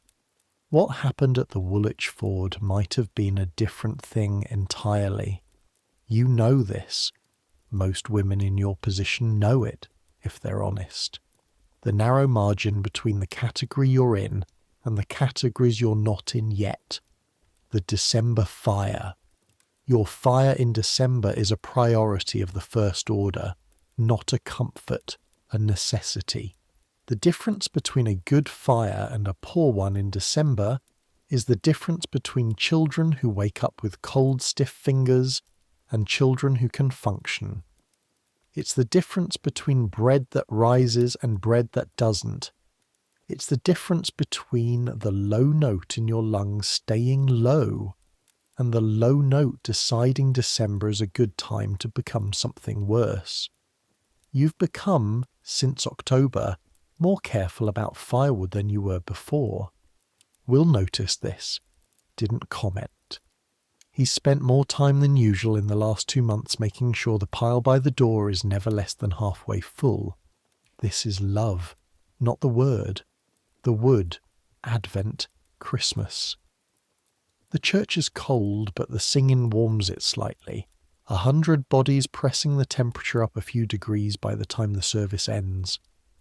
John sings loudly and off-pitch, which is a thing he's done since he first learned the words and which you have given up managing. Mary sings quietly and precisely, her small face very serious. Will sings not at all, which is consistent. The Reverend's sermon is about humility and the proper conduct of the Christian soul, and includes a long section about the dangers of pride, which you sit through with your hands folded in your lap and your face in the appropriate position. The Reverend is doing you the courtesy of not looking at you directly while he talks about the dangers of pride. You're doing him the courtesy of not smiling. After the service in the churchyard, people greet each other in the cold December afternoon. The yew tree in the corner, the ducking stool leaning against it. You walk past it on the way out. You don't look at it. But you know it's there. It will be there next year. It will be there when Mary is old enough to have opinions about things. When John's wife, whoever she turns out to be, says something in a market square. It doesn't go away because it happened once to you. It's in the churchyard, leaning against the yew tree, patient. But so are you. Winter settles in fully. The kind of winter that settles in Lincolnshire, which is a flat, relentless, bone-earnest winter, with wind off the fens that has no obstacles between here and the Baltic. and therefore arrives with its full force intact. The lane is mud, then ice, then mud again, depending on whether the temperature is at or below freezing. You wear your heavy cloak to the well. You wear it to the market. You wear it in the house in the mornings until the fire has been going long enough to make a difference. The low note in your lungs is still there in December, less, but still there. You've stopped treating it as an emergency and started treating it as a guest. One you didn't invite and don't particularly want, but who seems to be staying for now. You breathe around it. You do what the doctor said, which is not to exert too much, which in a woman's life with 2 children and a house and work means something more theoretical than practical. But you do what you can. You are, by February, largely yourself again. The spinning, the cooking, the garden, though there's nothing to do in the garden in February except look at it and think about what goes in when the ground softens. The well, the market, the children, and something else. In February you take on a girl. She's 12, the miller's son's daughter from the farm at the edge of the parish, not Hartley's son, a different miller. Her mother has too many children and not enough hands, and your household has fewer hands than it used to now that John is big enough to be useful some of the time. Her name is Ellen. Ellen is quiet and quick and does exactly what she's told, which is both efficient and slightly sad in a 12-year-old. She watches you with eyes that miss nothing, which reminds you of Mary, and she learns fast. She's at the spinning wheel one morning when you're in the kitchen, and she calls through to ask you about a knot in the fibre she's found and how you want her to handle it. You come through and look at it and show her. Then she asks, in the tentative voice of someone who's been working up to saying something for a while, why you spin it the way you do, with the particular angle of draw you use, instead of the way her mother does it. You explain it. You explain it fully, the reason for the angle, the way it affects the twist and therefore the strength of the thread, the difference it makes over a long run of fibre and why it matters for the quality of the finished cloth. She listens with complete attention. Then she nods and adjusts her angle and tries it. That's it, you say. Now you'll feel the difference. She tries it for several minutes. Her face is doing the thing faces do when something makes sense, a very slight opening, a quality of settlement. I do feel it, she says. Good, you say. Remember that. It's the angle that does the work. You go back to the kitchen. You stand at the hearth and stir the pot. The fire is going well. The bread is in the oven. The smell of it coming through the warm air is one of the better smells you know. The low note in your lungs is quiet today. The February light through the window is thin but real. The real light of February that means the year is turning, the days lengthening, the ground beginning to think about unfreezing. Ellen is in the next room, spinning at the corrected angle, her hands learning a new thing, her mind already moving it from effort to habit. You stir the pot. The voice that said the measure was short is still in you. Not because you're brave, not because you're special, not because you calculated the cost and decided to pay it. You didn't calculate. You said what was true. You do that. The voice is in you because it's part of you the way your hands are part of you. It grew there. You don't choose it any more than you choose to have brown hair, or to be 32 years old, or to have come from Brig. They dunked it in a river. It came back up with you. The seasons turn. Winter to spring, and the garden comes back from what it always looks like in February, which is to say a flat grey expanse of cold clay that makes you slightly sad, to what it looks like in April, which is to say a chaotic, optimistic mess of green things that all want to be somewhere slightly different from where they are. You dig, you plant. The soil under your fingers in April is a different thing from the soil in October. Warmer, looser, alive in a way you can feel. Your chest is clear by April. The last of the winter low note is gone by the third week of the month. On a warm afternoon when the sun is genuinely warm on your back while you're working the bed along the south wall, and you take a full deep breath on impulse and there's nothing there. No grit, no presence. Clean. You stop. Breathe again. Still clean. You sit back on your heels in the mud and feel the sun on your face and breathe in and out several times, the way you haven't been able to breathe since October, and then you get back to work because the leeks aren't going to plant themselves. Spring becomes summer. The year moves the way years move, which is to say sometimes too fast and sometimes almost not at all, depending on what's happening and how hard the day is. The summer of 1699 is wet. The hay is difficult to get in dry, which is a problem for everyone with animals and a frustration that dominates conversation at the well through July. The river runs higher than usual. At the ford, it's shoulder deep by August. You notice this. You notice the depth of the water at the ford in a way you didn't before. You don't go to the ford. There's no reason to go to the ford.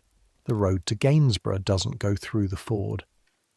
But you find yourself walking near the river, calculating what the depth looks like, noticing when it's running high and when it's low. This is new. You don't know what to do with it except acknowledge it. Will notices too. He notices the way you go quiet sometimes near the river. He doesn't say anything about it.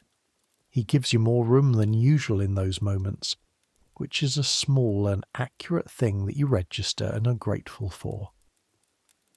The summer market season brings its own rhythms, more people from outside the village, travelling merchants, occasional visitors from Gainsborough and beyond. The market at Gainsborough is bigger in summer, the stalls more numerous, the goods more various. You take the cart in once a week and sell your wool and buy what you need and move through the market the way you've moved through it for 12 years. You pass Hartley's stall. You've passed it every market day since October. Joan Hartley is usually there, or one of her women, and the measure being used is the assay measure, the full correct one, the one that was sitting on the cart with a cloth over it that September morning when you first noticed. You don't say anything. There's nothing to say. The measuring is correct. The accounting is done. John, at 9, has decided he wants to learn his father's trade. He follows Will to the workshop in the afternoons and comes home covered in wood shavings and smelling of the particular oil, and talks at supper with his mouth too full about the things he's been learning.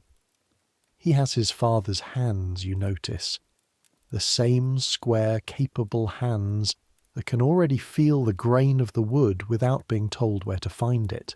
Mary, at 6, has decided she wants to learn everything there is to know about the kitchen garden and has established a small patch of it as her personal responsibility and tends it with a seriousness that is entirely disproportionate to its size.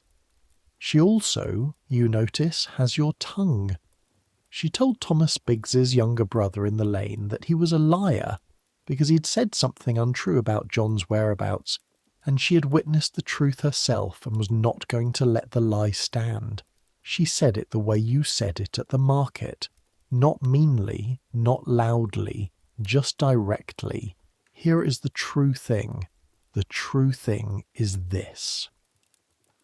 Thomas Biggs's younger brother went home and told his mother, who told her neighbour, who told you at the well. She's got your mouth, the neighbour said. She has, you said. A pause. God help her, the neighbour said, not unkindly. She's going to be all right, you said. You believe it.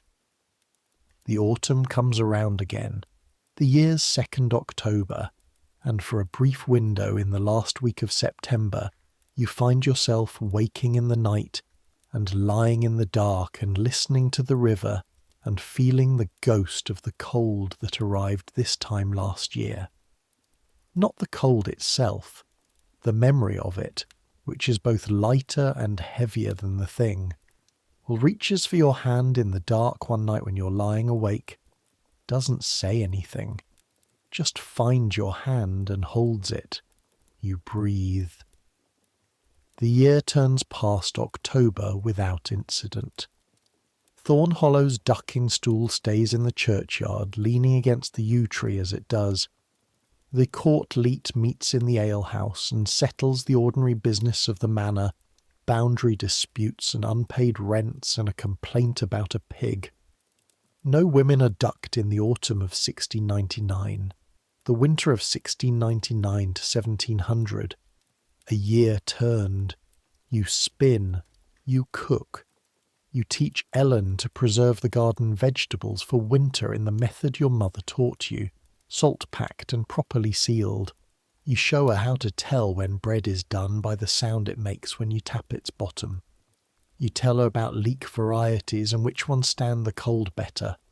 You show her how to manage the fire so that it burns hot enough to do work, but not so hot that it eats the wood faster than it needs to. You give her information, one piece at a time, the way your mother gave it to you.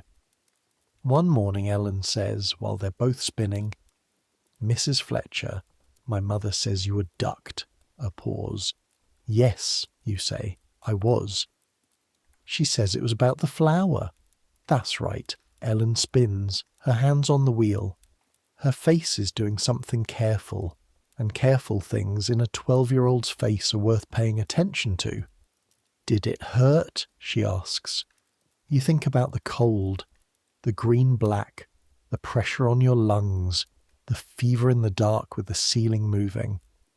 "Yes," you say. "But you still say things," Ellen says. "You still said the flour was short." "I said it before," you say. "I didn't say it after, not in the same way." But you still, she gestures vaguely at the general fact of you, at the way you move through the world, at the thing that is apparently visible even to a 12-year-old who has known you for 6 months. "Yes," you say. "I still." Ellen nods, goes back to her spinning. "My mother says you're brave," she says. "Your mother is kind," you say. But you think about it. The word brave. Whether what happened in October was bravery, or whether it was simply character, the shape of who you are, the configuration of the person who grew up in Brig and said too much and married Will and came to Thorn Hollow and kept saying things, you're not sure brave is the right word. Brave implies a choice, implies that you weighed the options and chose the harder one. You said what was true. That's not the same as brave. Or maybe it is. Maybe that's exactly what brave is. Not the absence of fear, but the saying of true things anyway. The saying of them because they're true. Because the alternative is to be someone who doesn't, and you cannot quite get there, cannot quite make yourself into the person who stands at the market stall and watches the short measure and says nothing. Maybe brave just means you're bad at silence. You decide you can live with that. The year turns to 1700, a round number, significant in ways that people are already talking about. The sense of a century ending and another beginning, the particular human need to find meaning in the mathematics of years. The Reverend preaches about it. Will makes a small joke about it in December that makes you laugh. John wants to know if everything will be different now, and you tell him some things will be different and some things will be the same, which is the honest answer. You're 34 years old. Your children are 10 and 7. Your hands still crack in the cold. Your lungs are clear. The low note is gone. The fire burns well. The bread rises. Will finishes a wheel on a Wednesday morning in January, a cartwheel for Thomas Aldridge, and you watch him run his hands around the rim, checking the tension in the spokes, feeling the grain through his palms. "Good one?" you ask. "Good one," he says. He looks at it for a moment with the expression of a craftsman who has made something properly. Satisfied. Quiet. 140 spokes since I started, he says. Give or take. You look at him. You counted. Not carefully. He sets the wheel up on its stand, but roughly. You sit at the workbench beside him while he cleans his tools, and you think about the things you've made since you came to Thornhollow. Not counting them, not exactly, but feeling the weight of them. The children, the bread, the garden, the yarn, lengths and lengths of it, gone into cloth and clothing and warmth. The small particular education of every person who's worked in your kitchen for any amount of time and learned something from it. Ellen, who is now 13 and spins at the correct angle and knows how to tell when bread is done. 12 years of life, accumulated day by day. That's its own kind of wheelwright work. The January afternoon is cold and blue through the workshop window, and Will is cleaning his tools with the careful habitual love of a man who knows what his hands are for, and you're sitting beside him in the comfortable silence of two people who've been in each other's company for a long time, and don't need to fill the air to know the other is there. The river is audible even here, its low murmur coming through the wall. You listen to it. It sounds today like what it is, water moving. Just water moving through its own country, going where it goes, doing what it does. Nothing more than that. Evening in January. The fire is the centre of the room, the way fires have always been the centres of rooms, the oldest arrangement there is. You around it, the warmth radiating out. The light that has been the only light there is for most of human history, warm and moving and making everything look slightly better than it does in the cold grey of the day. Will is reading. He does this in the evenings now, a small luxury he's allowed himself, a book of practical geometry that Thomas Aldridge lent him, and which he reads slowly, working through the problems with a piece of chalk on the hearthstone. His lips move slightly when he reads, and he doesn't know he does this, and you haven't told him because you find it unbearably endearing. John is asleep. Mary is almost asleep. You can hear her breathing from upstairs, slow into the particular rhythm. The house is quiet in the way that houses are quiet when the work is done for the day, and the people in them have been together long enough that they don't need to fill the quiet with anything. You sit with your hands in your lap. The spinning is done. The bread for tomorrow is set. The fire is adequate. There is nothing that needs doing right now. And right now is where you are. You think, as you sometimes think in the evenings, about the women before you. Not the ones in the history books, not the ones who get written down and made into something, but the ordinary ones. The ones who did this same work, sat at this same kind of fire, put their hands in this same cold river water every morning to wash, worked the same spinning wheel or the earlier version of it before the design was improved, kept the same animals and tended the same gardens and fed the same children, the women who got ducked, the women who wore the branks, the women who stood in white sheets in cold churches and confessed their sins to their neighbours, the women who said the wrong thing or were in the wrong place or offended the wrong person, the women who didn't, because there are those too, the ones who learned the lesson or had the flexibility or the luck or the calculation to avoid the lesson being administered, the ones who found the exact right measure of speech and silence and held it their whole lives. Were they happier? You don't know. You don't know that they were happier. The fire crackles. Will turns a page. The house settles in its ordinary winter creaking. You think about what Joan Hartley is doing tonight. You think about her more rarely than you thought you would, which is surprising. You thought the anger would be larger and more persistent, but it isn't quite. There is something there. Something that has no clean name, a mixture of things that don't resolve into each other. The anger, yes. A recognition that she made a calculated choice, and that the calculation included you as a variable. But also, when you're honest with yourself, in the dark of an evening, something that's not quite pity but is adjacent to it.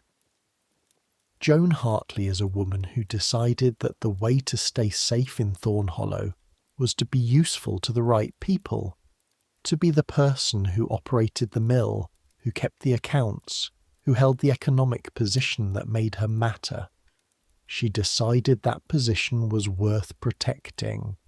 She decided that you threatening that position was a problem to be solved. She solved it the way the options available to her allowed her to solve it. She chose an instrument that the law provided and that she didn't invent. This does not make her innocent. But you can hold that alongside the anger without it being simple. Nothing in your life has been simple since October. You think this might be how it works. The things that simplify you, that make you into the easy version of yourself, all those things are comfortable.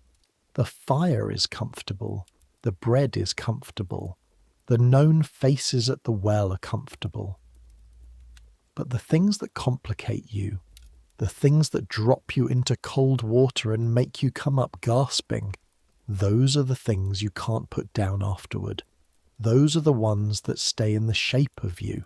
The low note in your lungs is gone, but something else is there instead. A different note, harder to describe, not painful, not even uncomfortable particularly. More like the feeling of having been somewhere difficult and come back with your original self intact. A kind of solidity. The knowledge of what you can handle. The knowledge that came from being in the water and coming up and walking home and being sick and recovering and continuing. The knowledge is permanent now. They can't take it back. You look at the fire. Will turns another page. The house is warm and quiet. Outside, the January night is sharp and dark, the stars visible for once. The fens stretching away into the dark distance with their flat, cold dignity. The river doing what rivers do. You think about sleeping. In a moment. In just a moment. But for now you sit and feel the warmth and the quiet and the weight of the accumulated days, which is heavy in the good way, the way good things accumulate, the bread and the children and the wool and the garden and the 12 years of life that are yours, that happened, that were made out of your hands and your voice and your presence in this village, this house, this fire, yours, whatever else, yours. The church bell somewhere in the dark of the village strikes 9. 9 o'clock. January. The year 1700. Will closes his book. Bed, he says. In a minute, you say. He nods. He goes up. You sit for another minute in front of the dying fire. The fire is almost out. It will be cold in the morning. You'll need to relight it, which you can do, which you've done every cold morning for 12 years. Your hands know how. Your hands will always know how. You bank what's left of the coals carefully, covering them with ash so they keep their heat through the night, so there's something to start with in the morning. A piece of warmth saved over. Carried from this evening to tomorrow, you stand. Your knees have something to say about standing at this hour, which they have been saying increasingly since your middle 30s, and you ignore them the way you ignore most things that can be ignored. The room is dim. the low red glow from under the ash. You go upstairs. Will is already asleep. You can tell by his breathing. The slow, steady breathing of a man who uses himself up completely in a day and then sleeps with the uncomplicated thoroughness of the genuinely tired. You undress in the cold and get into bed. The blankets are cold for a moment. Then your body warms them.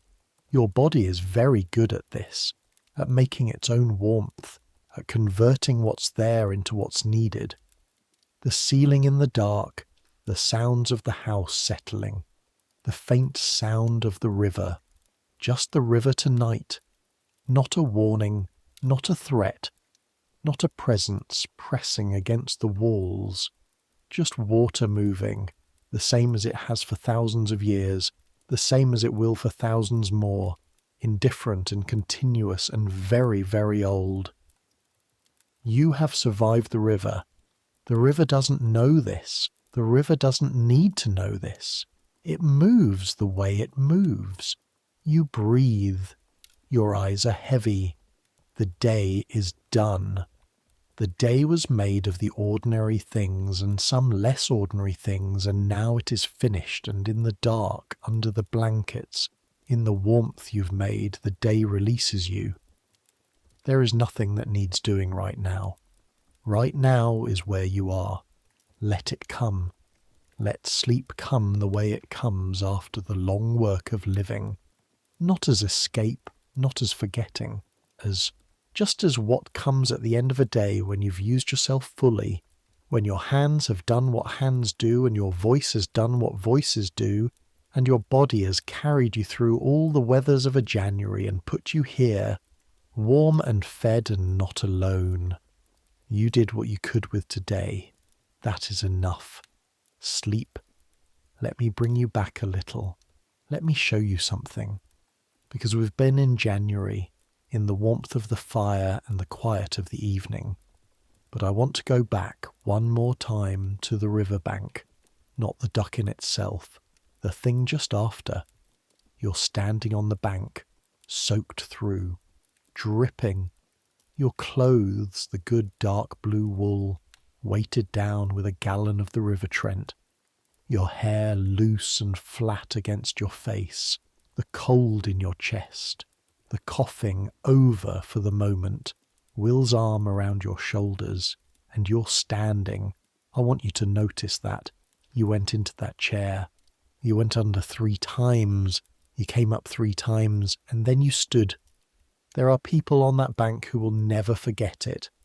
Not the ducking, not the official part, the reading of the charge and the mechanism and the formal purpose of the thing. They'll forget that. People always forget the official part. What they'll remember is that you stood. They'll remember it the way you remember physical things, in the body, in the hands, in the part of the brain that keeps the important things without being asked to. They'll carry it the way you carry the knowledge that you can build a fire or navigate a familiar lane in the dark, not in words, just in the body. A woman went into the water and came up and stood. Rebecca Aldridge will think about it when she's in a difficult room. When someone says something untrue and the room is arranged in such a way that saying so seems costly. The women from the Monday washing will think about it too, in their own ways, in the private accounting they do of what they've witnessed and what it meant. Even some of the men, Thomas Aldridge, who looked at his grain stall that September morning and understood what you were saying because he'd had the same suspicion and said nothing, he will think about it. He will think about the gap between what he knew and what he said, and what you did with what you knew, and what the difference cost. This is what public events do. They enter the community the way the river enters the ground in flood, spreading through the soil and sitting there, available, for years afterward, for generations sometimes. Long after you're dead, someone in Thorn Hollow will say, "There was a woman, Margery Fletcher, who was ducked for speaking her mind," and people will argue about whether she was right or wrong, whether she was brave or foolish, whether the measure was actually short or whether she'd been mistaken and overreached. People will argue about this in the way that people argue about things that disturbed them, that left a residue. The argument itself is the residue. You started a conversation in a market square that went on for much longer than the market square. That is the thing about speaking truth in public. You cannot control what it does once it's out. You cannot manage it. You can say the true thing and then you let it go, and it does what it does. Out there in the world, you said the measure was short. The argument about whether you were right and whether it mattered and whether it was worth what it cost has been running in Thornhollow for 14 months and will probably run for years more. The bread rises, the argument continues. Both of these things are true at the same time. Now let me take you somewhere else for a moment. Let me take you forward. It is 1820. Thornhollow is still here. The village is slightly larger than it was in 1698, but not dramatically so. The river still runs at the ford. The church is still there, though the interior has been refurbished twice. The yew tree in the churchyard is older, much older, 200 years taller, more or less. Its roots go down through the bones of everyone buried there, including presumably whoever is left of the Thornhollow of 1698. The ducking stool is gone. It was dismantled sometime in the early 1770s, according to what records exist, not with great ceremony, not because someone decided it was wrong. More like things go when they've stopped being used and someone decides the space is needed for something else, probably firewood. 100 years of oak in the church corner, gone into someone's hearth. The scold's bridle stayed in use longer, in some parts of England into the early 1800s, but it's going by 1820, quietly, not abolished, not declared wrong, just becoming strange enough that people who use it get looked at oddly by people who'd grown up when it was already old-fashioned. And old-fashioned is sometimes the first stage of wrong. It is 1871. The last cucking stool conviction I can find is in England in 1817. 54 years before this. Old enough to feel distant. Close enough to be within living memory of people who are still alive in 1871. The scold statute is still on the books. Technically, in 1871, a woman can still be formally charged as a common scold. The infrastructure to punish her with a ducking stool no longer exists. Not really, but the legal category exists. The legal category will exist for another 96 years. It is 1967. The Criminal Law Act 1967. Among many other things, it sweeps out a long list of obsolete common law offences. Common scold is among them. Also some others you might not have expected. Challenging someone to a duel. Keeping a disorderly house. A few others. Gone from English law, officially in 1967. A woman can no longer be legally charged in England with the crime of speaking too freely in public in 1967. Think about what was happening in 1967. Put it in your mind alongside the year, the world that existed in 1967. The world that contained, at the same moment, the repealing of a law that could have been used to duck a woman for talking. You might think, well, that's the past. The statute wasn't really being used anymore. It was a formality. A legal clean-up exercise, not a meaningful cultural moment. And that might be right, but also, there are women alive in 1967 whose grandmothers were alive in 1870, when the statute was in active use and the social weight of it. The permission it granted to communities to manage the speech of women was very much a functioning thing. 3 generations. Not a gap as large as it sounds.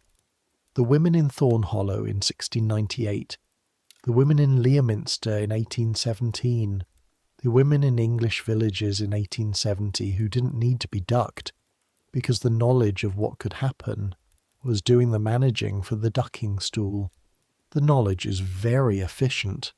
You don't need to duck very many women if enough women know that women get ducked. This is what terror is for in societies that use it. Not the events themselves, the shadow they cast. Margery Fletcher went into the water in October 1698 because she said the measure was short in a market square. Every woman in Thorn Hollow who heard about it went into the water a little too. Not their bodies, their voices. They put their voices into the cold dark water and let them sit there, and what came up was a smaller version of the voice, a more careful version, a version that measured itself before it spoke. Most of them, not all of them. Your daughter Mary grew up. She became a woman with her father's hands and your tongue, and an accurate sense of what she knew and what she was willing to say about it. She married a man from a village 2 miles north and had 4 children of her own, and was, by all accounts that exist in the records, which are sparse, a woman who was known in her village for saying what she thought. Whether she was ever ducked, the records don't say. The records almost never say. But she was here. She existed. She said things. That's in the world. That's permanent. And somewhere down from her, in the long line of women who inherited what you had and passed it on, changed and reshaped and combined with other inheritances, in the very long chain of women from Thorn Hollow to wherever the line went and where it branched and where it thickened, in that long chain there are people alive today, tonight, while you're listening to this.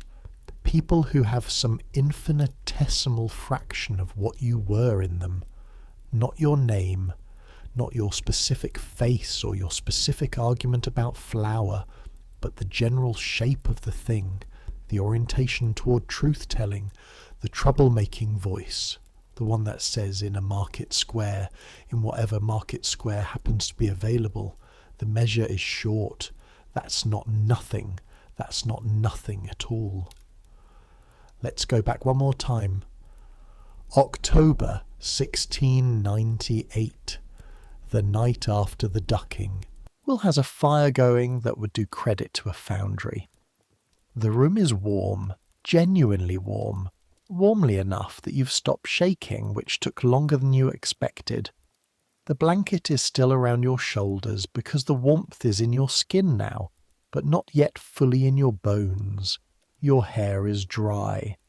Nell took the children home an hour after you came back, and you kissed them good night with your dry hair and your warm enough hands, and told Mary that you'd been swimming, which she didn't believe but accepted in the way that children accept the things they're told when they can see that the truth is being kept from them, carefully and with kindness. John said good night to you, and held your gaze for a moment with his 9-year-old eyes that have his father's quality, the observation that doesn't announce itself. Good night, Mamma, he said. Good night, love, you said. And now it's just the two of you. Will in his chair, you in yours, the fire between you. The supper things cleared away. The house settled into its evening quiet. The Reverend came, Will says. When? While you were upstairs with the children. Stood at the door. Said he hoped you were recovering well. Said he thought the court had made its point and that he expected the matter was now closed. A pause.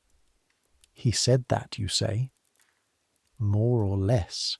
He also said he thought Joan Hartley might be persuaded to withdraw any further complaints if the, and I'm trying to remember the exact word, if the provocations were to cease.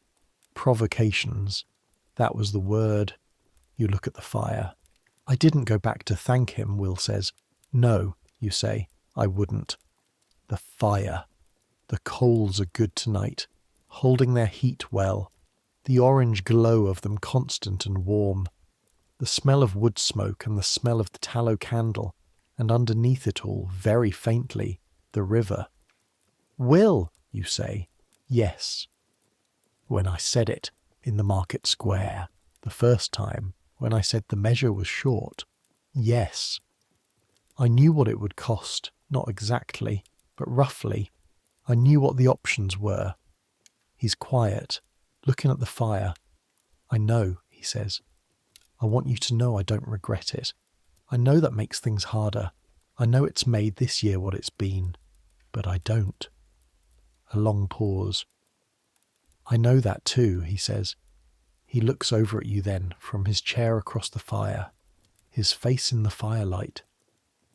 12 years, and you still know things about his face that wouldn't be apparent to anyone else. The particular quality of his attention right now. The things he's not saying, which are too heavy for one sentence or even several. You're going to be all right, he says. Yes, you say. And if Joan Hartley finds another reason to complain, she won't, you say, not immediately. And by the time she might, things will be different. How will they be different? You think about this. I'll be more careful, you say, about where I say things, not about what, but where and to whom and with what kind of witness. A short measure and a complaint in a market square is one thing. A short measure discussed in the right place with the right people, slowly, until it becomes something the squire's steward has to act on from their own interest, that's something else. Will looks at you. That's, he says, much more cunning than anything I'd have thought of. I was in a river for a while, you say. I had time to think. And it's the first time since October that either of you laughs. It's a real laugh, helpless and short and real. The particular laugh that comes when something is terrible and true, and you've survived it, and the laughter is the body's way of confirming the survival. The fire crackles.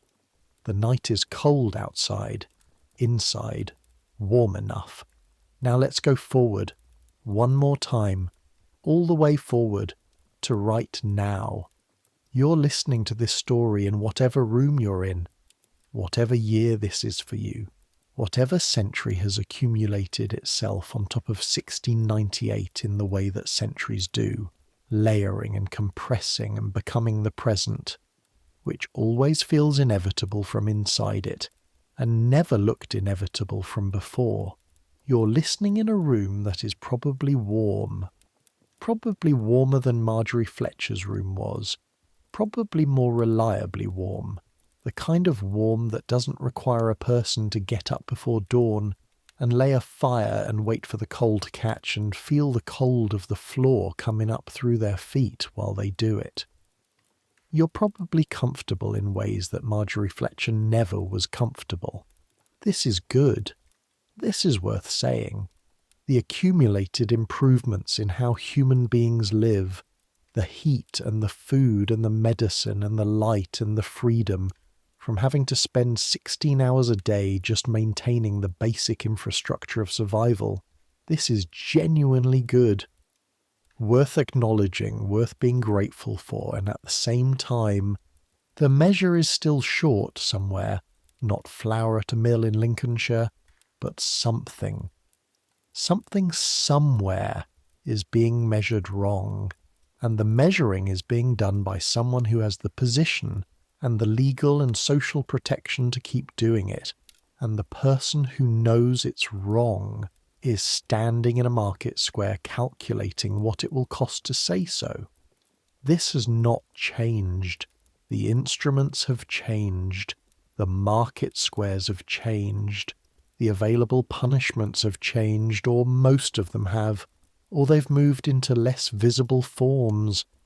The specific mechanisms by which communities manage the speech of people who notice things and say them, those have evolved, but the basic architecture is still there. The woman who says the measure is short. the machinery of not wanting to hear it, the gap between those two things and what it costs to live in it. You know this gap. Margery Fletcher knows it. The women on the ducking stools of every village in England over 5 centuries know it. The women who wore the branks know it. The women who stood in white sheets in cold churches know it. You know it in the specific way that things are known when they've been lived in the body. Not as an idea, not as a principle, as something that happened, that left a mark, that taught you something about the shape of the world that you couldn't have learned any other way. Some knowledge only comes from the water, the cold knowledge, the real knowledge, the kind that stays in you after everything else has dried out. You have that knowledge now. You came up from the water with it, and that's more than they planned for when they put you in the chair. That's much more than they planned for. Now, right now, this moment, you're warm, you're safe, you're far enough removed from October that it's possible to breathe without thinking about October. You've done what you could with today. It's done now. The day is done. Let the rest go. Let the cold go. Let the market square go. Let Joan Hartley and Hutchins and the court, Leet of Thornhollow Manor go. Let all of it settle the way things settle, when you're finished with them gently, like ash falling in a dead fire. You've earned the rest. You've earned it. Your hands on the blanket, the fire, the river outside doing what rivers do, the children asleep, the weight of the blanket on your shoulders, the warmth coming up from the fire, the ordinary specific sensation of being in your body in your house in the evening after a long day. This is what you have. It's enough. It's more than enough. Your eyes are heavy. Let them close. The sounds of the house, will breathing, the tick and shift of the cooling fire. Far away the sound of the river, low and continuous and not unkind. Just water, just the old sound of water moving through its country. You've done what you could. You said what was true. They tried to take the voice, and the voice is still there. That's yours. Nothing takes that. Sleep. The ceiling above you in the dark. The grey pre-dawn will come eventually, and the fire will need lighting, and John will need waking, and Mary will be cold and slow in the morning, and you'll be there.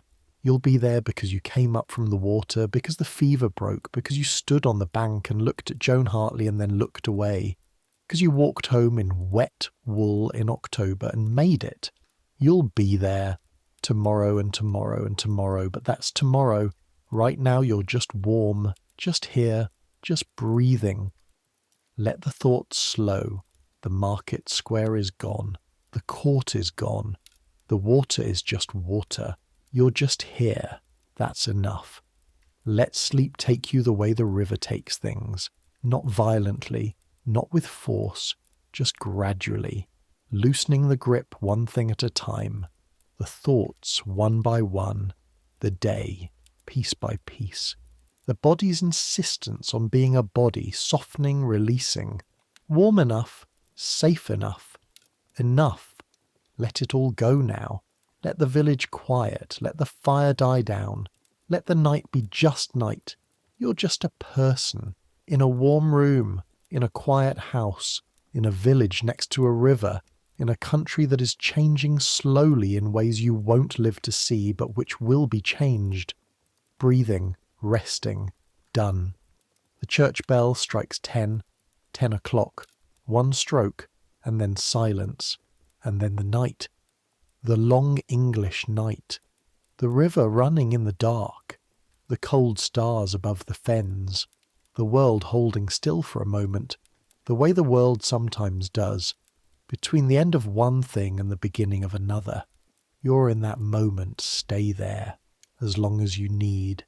Stay in the warmth. Stay in the quiet. Stay in the breath. The slow, easy, ordinary breath of someone who is finished with the day. You've done it. All of it. You've done it. Sleep. Good night. There's one more thing I want to tell you about that day. The crowd. I mentioned it before, the 60 or 70 people who came to the ford on a Thursday morning, who stood on the riverbank and watched. I want to stay with them for a moment, because they're not a simple thing. Who were they? Some of them came because they had to. The squire's men, Hutchins, the men who operated the beam. Their presence was required. They were performing an official function. This is not an excuse, but it's a context. Some of them came because market day meant they were already moving toward Gainsborough, and the ford was on the route, and stopping to watch a ducking was the kind of thing you did when a ducking was happening.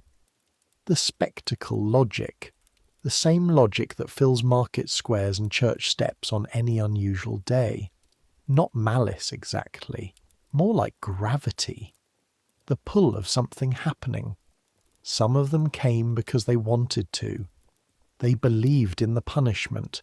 They believed that women who spoke too freely were a genuine social problem, that the disorder such women created was real and costly, and that the ducking stool addressed it in the way that locks address thieves, by establishing the cost of the behaviour in advance. These people were not monsters. They held a belief that was entirely normal in their time and place, and that only looks monstrous from outside it, from a different time and a different place.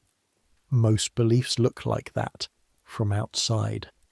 The question is whether you can see the outside from inside, and that's always the harder question.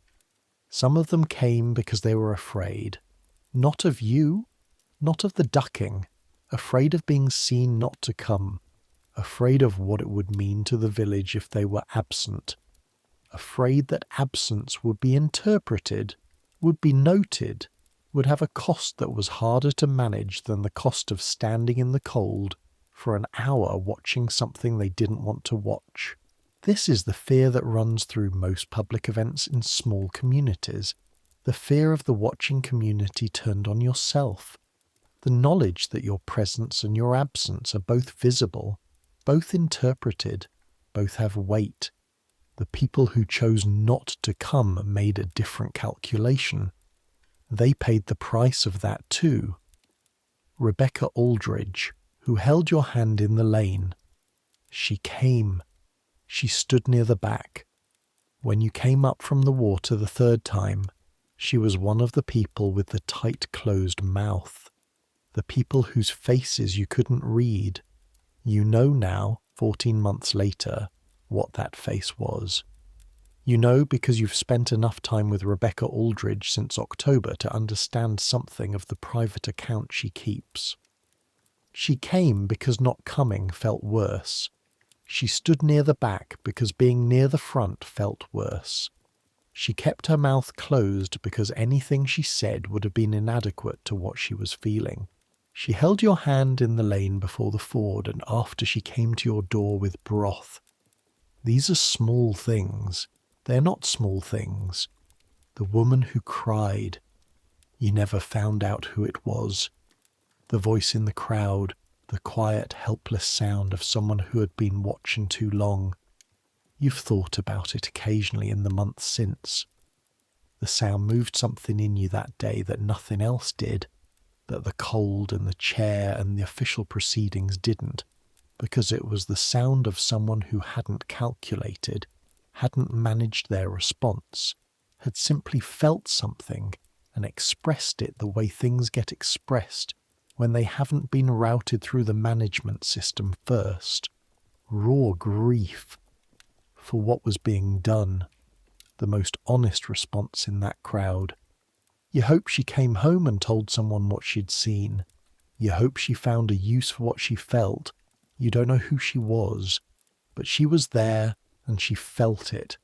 And whatever she did with that feeling is part of the thing you started in the market square in September. Part of the argument that's still running. Thomas Aldridge, He was there. He told you this. Afterward, months afterward, in a roundabout and indirect way that is entirely his style. He mentioned, in passing, discussing something else entirely, that he'd attended the ducking, and that it had given him considerable cause for reflection. He said this while examining a wheel Will had finished. Didn't look up. Kept his eyes on the wheel. Considerable cause for reflection, you said. I knew the measure was short, he said. Still looking at the wheel. Silence. I'd suspected it for some time, he said. I didn't say anything. More silence. The flour on our table has been better since October, he said. He handed the wheel back to Will. Paid what he owed. Nodded at you on the way out. You stood in the workshop doorway and watched him walk down the lane and thought, yes, that's exactly it. That's exactly the thing. The thing that happened in the market square. The thing that happened at the ford. The thing that happened in the fever and the recovery and the conversation with Will in the dark and all the months since. All of it boils down to that. The gap between knowing something and saying it. The distance between those two positions and what it cost to cross it. Thomas Aldridge knew the measure was short. He didn't say anything. You said something. The flour on everyone's table is better now. Neither of those things cancels the other out.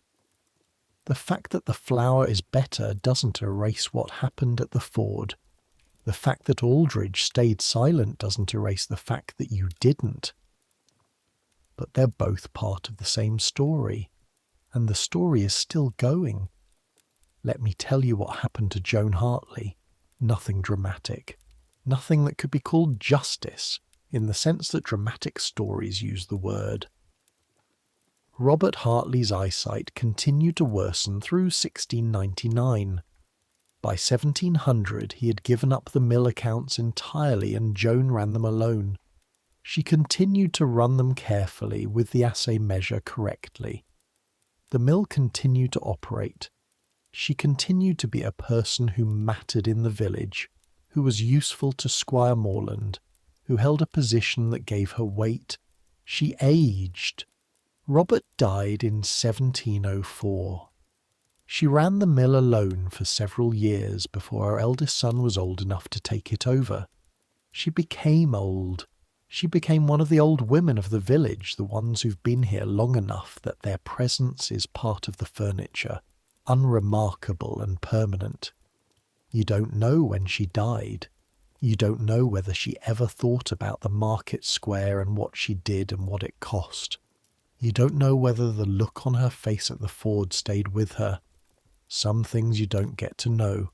The history doesn't give you that. What you know is what you can see. The measure was corrected. The flour is better.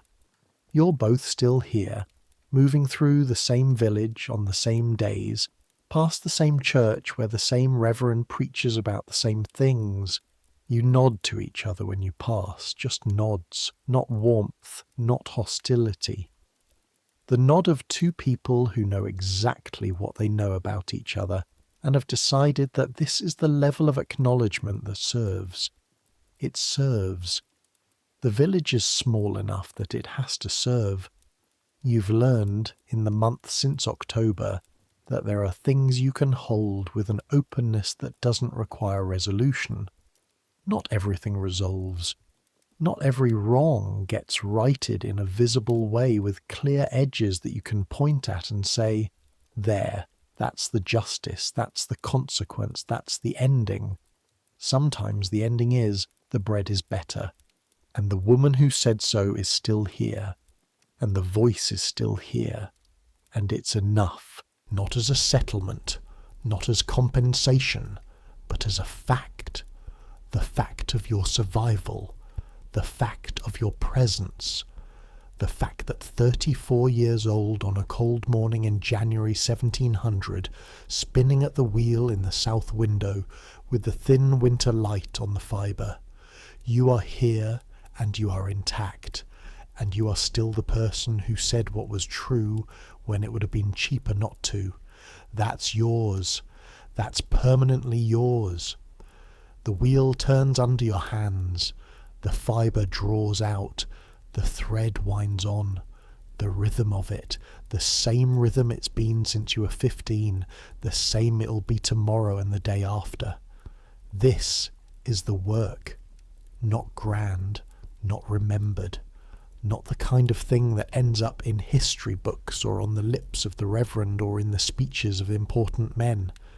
Just the thread, just the turning, just the woman at the wheel in the morning light, still here, still turning, still speaking, when she speaks, the truth as she understands it.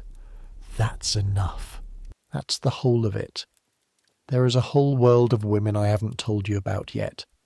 The ones who came before Margery Fletcher, and the ones who came after, and the ones who lived in the same years on the same island without ever meeting her, and whose stories, most of them, are in the same place that most women's stories are, which is to say nowhere you can find them if you go looking. Let me try.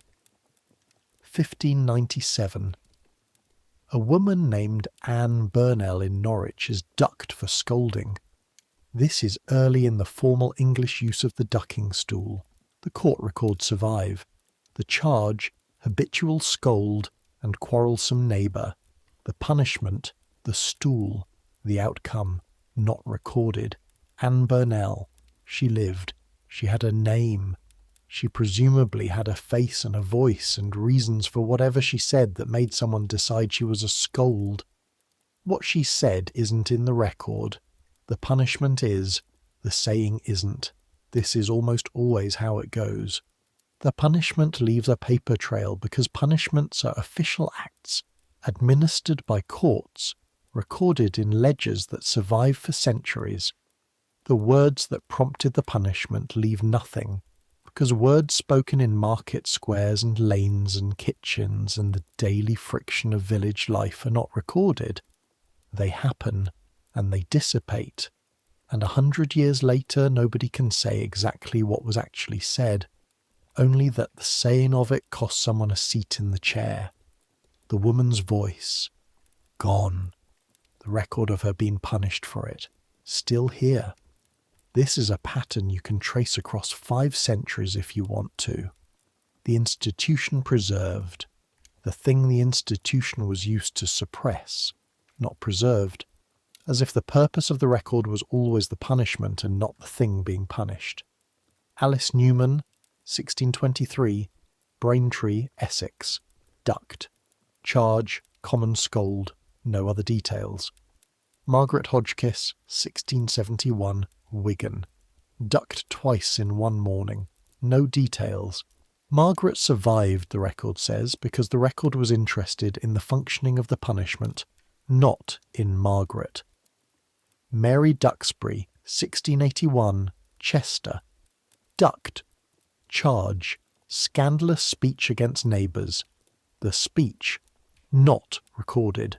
All of them women whose names survive because they were put in chairs over rivers, whose words don't survive because the words were the point of the erasure. Every time. The machine that was supposed to silence women. The machine's records are the only place the women appear at all. Something poetic, or possibly just true, about the way systems of suppression become the primary evidence that the suppressed existed. In the years around 1698, the year of Margery Fletcher's ducking stools were becoming, slowly, rarer. Not because anyone had decided they were wrong, because the legal and social pressure to use them was shifting. The witch trials, which had been one of the main instruments for managing women who were too visible or too troublesome, were winding down. Executions for witchcraft in England had mostly ended. The mood around spectacular public punishment was changing. Not quickly. Not because of any particular movement or argument. Just the slow drift of what a community finds acceptable. which drifts in ways that are almost impossible to see while they're happening, and very clear in retrospect.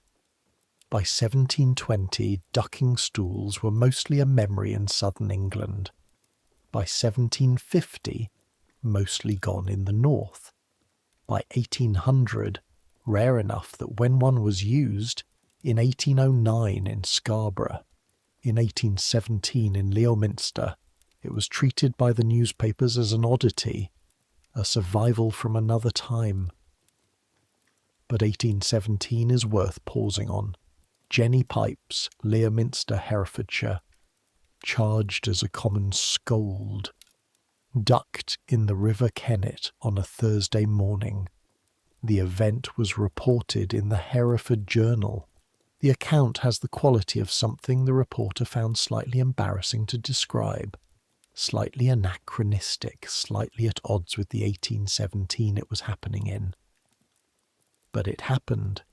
Jenny Pipes was dunked in 1817, in the year of the Regency, in the year that Jane Austen's novels were already in print, in the year that people in London were reading newspapers and discussing politics and the state of Europe after Napoleon. In Leominster, a woman was put in a chair over a river because she talked. She is the last one on any reliable record. She came up, she walked home. What she said after that, the record does not say. What she said is what the record never says. Let me bring you back one final time to Thornhollow, to October 1698. Not the day of the ducking, not the night after, somewhere in between, the walk home. You've been here before in this telling, but we moved through it quickly. Let me slow it down. The walk home from the ford is 1/2 mile, maybe slightly less. Down the track through the willows, up the lane past the common field. 1/2 mile of mud in October with the river cold coming off you and the river smell in your clothes and on your skin. Will is on your left side. His hand is at your elbow, not gripping, just present. Your feet are in wet shoes. The cold in your chest is enormous, but it is the specific cold of October in England, not the cold of something permanent, not the cold of something that doesn't intend to leave. Just October cold, just river cold, just the cold of something that happened today that will eventually stop happening. The lane, the houses along it, the doors, most of them closed, but not all of them. At the door of the house, 3 down from yours, Mistress Eleanor Prynne, who is 63 years old and has lived in Thornhollow for all 63 of them, is standing, not outside, just in the doorway, her hand on the frame, looking down the lane toward you. She watches you come. She doesn't say anything. She doesn't move. She just stands there and watches you walk past with the river coming off you, and her face has in it the layered expression of a woman who has seen many things in 63 years in a small village, and has her own accounting of them that nobody but herself will ever know. You make eye contact as you pass, just for a moment. She nods. Not approval, exactly. Not sympathy, exactly. Something older than both of those.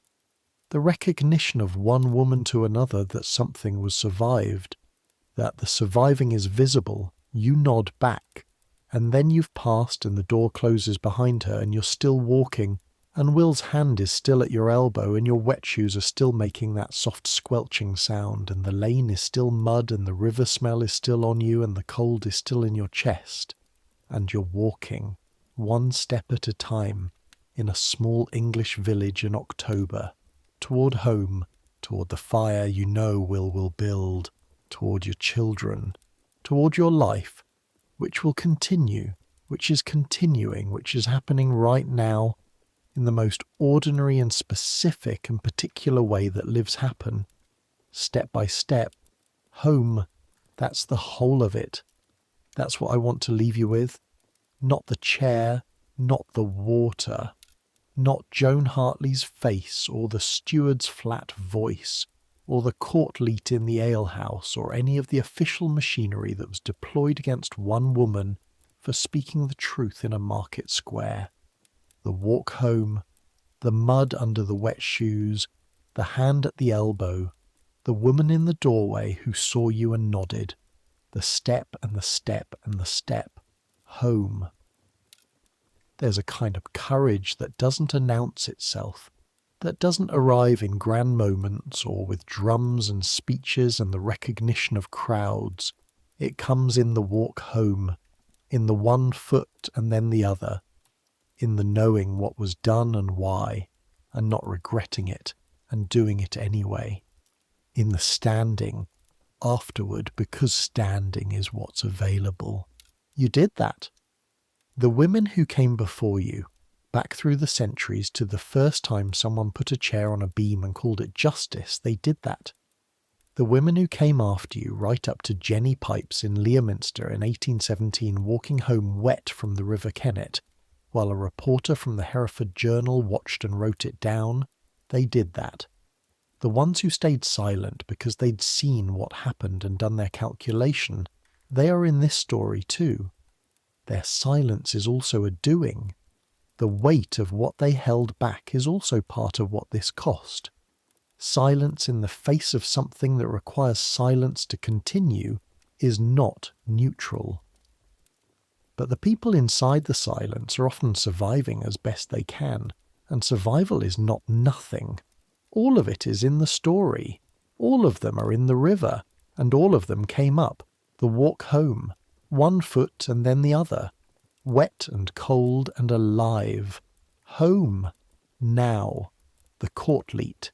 Let me go back there, because I moved through it quickly and it deserves more time. The court-leet of a manor is a thing that sounds very official and important, and it is very official and important in the sense that it has genuine legal authority, that its decisions have the force of law within the manor boundaries, that the men who sit on it are performing a real and recognised governmental function. It is also 6 men in an alehouse on a wet Monday afternoon. The tension between those two things is where most of English local government lives in 1698, and for a very long time before and after. The grand institutional name and the reality on the ground, which is that the institutions are made of people with their own interests and fears and obligations and histories, and what the institution does at any given moment is the result of what those specific people are willing to do in that room on that day. Hutchins, the squire steward, is. He is the most powerful person in the room in a practical sense because he is the squire's representative, and the squire is the lord of the manor, and the lord of the manor is the whole structure within which everyone else operates. Hutchins does what serves Morland. What serves Morland is whatever keeps the manor running smoothly. What keeps the manor running smoothly includes keeping the miller's wife from being publicly accused of fraud, because the miller is crucial infrastructure, and accusations of fraud are destabilising, and Morland does not want destabilisation. So Hutchins is going to find against you. This was true before the hearing started. You understood this, which is why you didn't spend much time preparing arguments about the flower. Arguments about the flower were not going to be the thing that determined the outcome. The outcome was already determined by the social physics of the situation, by who needed what to be true and who had the power to make it so. What you prepared instead was how to stand in the room, because that's what was available, not the verdict. The way you occupied the room while the verdict was being determined. You stood straight. You answered directly. You didn't apologise. This last one was the most costly. You can feel it costing you in real time as Hutchins reads the charge, and you feel the room's expectation pressing on you. The expectation that you will say something that gives the proceedings a way to be less than what they are. That you'll provide some version of contrition or regret that lets Hutchins write in his ledger that the matter was handled appropriately, and the offender showed due understanding of her error. You didn't give them that. Not because of pride exactly. Not because you couldn't have said something vague enough to satisfy the form while meaning nothing. You could have. You're not incapable of strategic imprecision. You didn't because you'd looked at the room and understood that what they wanted was not just the words but the position, the posture of someone who had been corrected. And taking that posture would have been a lie, not just about the market square but about yourself, about who you were and why you'd done what you'd done. And that lie was a more expensive thing than the ducking stool. Not everyone would make the same calculation. There are women who made the opposite calculation, who said what the room needed to hear, who gave the performance of correction, and went home and continued to be exactly who they were, and probably survived more comfortably than you did. There is nothing wrong with this. Survival is survival. You made a different choice.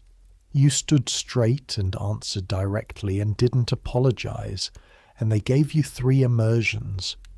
The Reverend Calthorpe was the most uncomfortable person in the room. This is worth noting because it's meaningful. The Reverend is not a bad man. He's a man in a compromised position, which is different. He is the moral authority of the parish, which means the proceedings in the alehouse require his presence to have their full weight. But his presence also means he has to sit with what the proceedings actually are, and what the proceedings actually are is not comfortable to sit with. If you have any relationship with the moral categories your office is supposed to represent. He shifted in his chair 3 times while Hutchins read the charge. You noticed. He said carefully that perhaps there had been a misunderstanding. He offered Joan Hartley the chance to clarify, which was a small gift to you, an opportunity for the thing to deflate before it became a ducking. Joan declined it. He didn't push further. He has a living that depends on the squire's goodwill. He has a family. He has a house. He has the accumulated obligations of a man who has made his way in the world by performing a careful navigation between what he believes and what he can afford to do about what he believes. He signed the verdict. He came to your door the evening after the ducking. Both of those things are true. Both of them are part of who he is. Aldridge. Thomas Aldridge sat through the whole proceeding and said almost nothing.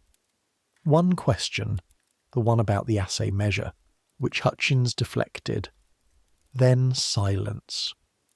Afterward, crossing the lane outside the alehouse, Aldridge slowed his pace slightly as you came alongside him, your husband behind you, and said, quietly and without looking at you, Mrs. Fletcher. That was all. Just your name. Said the way someone says a name when what they mean is something they've decided not to say out loud, but want you to know they're not saying. You nodded. He walked on, and that was, in its way, everything. Old John Prynne. He is 81 years old and has been present at proceedings in this village since before anyone else can remember. He has watched 3 generations of Thornhollow make its decisions and settle its disputes and arrange its social architecture. He has served on the courtleet since before Hutchins was born. He is deaf in one ear and his memory for recent events is uncertain. But his memory for patterns is perfect. He's seen women brought before this court before, for scolding, for other things. He's seen the machinery operate. He's been a functioning part of the machinery for 60 years. When the verdict was announced, you looked at Prynne. You don't know why, you just did. The impulse to look at the oldest person in the room when something important happens. His face was very still. His one good ear turned slightly in the direction of Hutchins' voice. He said nothing. He voted with the rest, or was counted as having voted. You're not sure he was attending closely enough to have had a vote in any active sense. He died in November, 6 weeks after the ducking, his age, his natural time.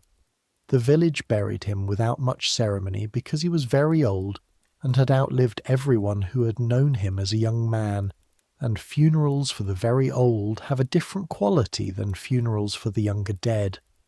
More completion, less rupture. You stood at the churchyard for his burial, paid your respects, the appropriate thing. You thought, standing there in the November cold, about what he had seen and kept and carried through 81 years of this village.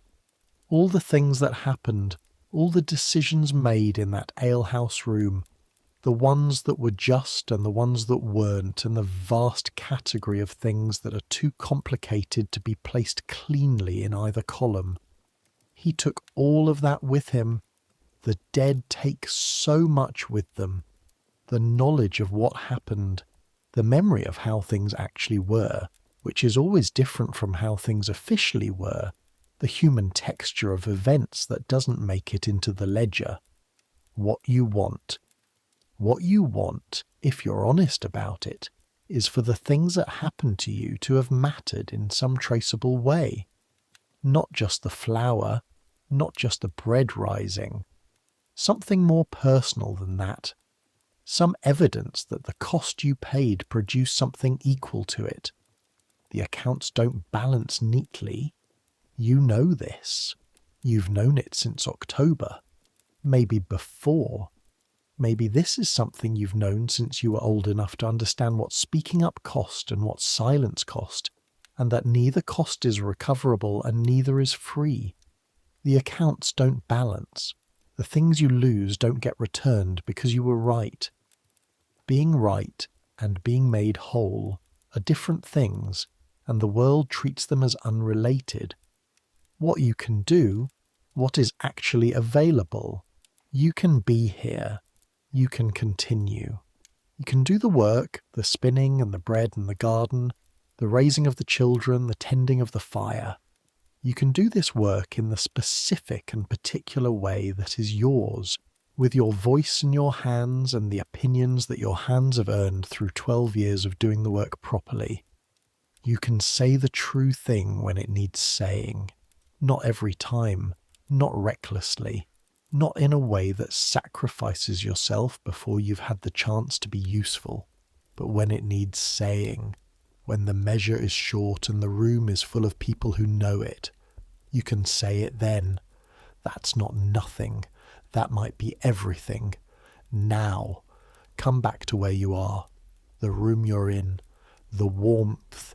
You've been in Thorn Hollow a long time tonight, in the cold and the mud and the river, in the ale house and the market square and the ford, in the fever and the long winter and the spring that followed.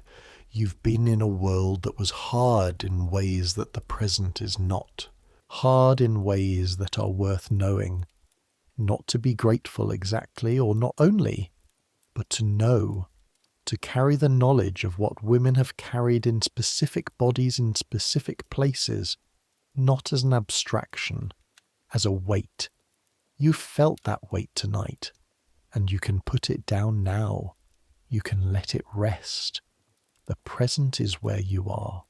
The present is warm. The present does not require you to hold the weight of 5 centuries of women's voices pressed down by instruments made of iron and water. You can acknowledge them. You can carry the knowledge of them. And then you can put the weight down and let your body remember that you're here, now, in whatever year this is for you, warm and safe, and the long way removed from the Lincolnshire fens in October. Your breath, just your breath, in, out. The room is quiet, the day is over, you're warm, you're safe. The voices that came before yours are still there. They don't need you to hold them right now. They're held in the permanent way that things are held when they've happened, in the fabric of what was, in the irreversible account of what people did and endured and survived. They're there, they're fine, and you're here. Here is where you belong right now, in the quiet, in the warmth, in the breath. Let your eyes close, the long, slow dark behind your eyelids, the sounds of the room. Whatever sounds your room makes, they're just sounds. Nothing that needs you to manage them or respond to them. Just the ambient noise of the world continuing while you rest. The world will continue. It always does. The river will run. The measure will be short somewhere and someone will say so. The bread will rise. You don't have to do anything about any of it right now. Right now you're just here. Warm, quiet, done with the day, ready for the dark. Let it come. Let it come the way it comes to everyone.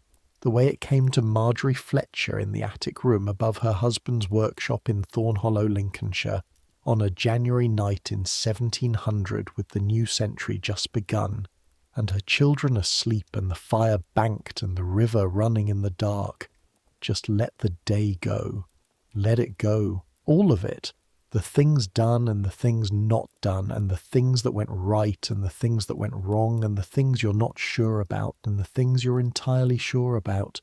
Let the voice rest. It will be there tomorrow. It was there today.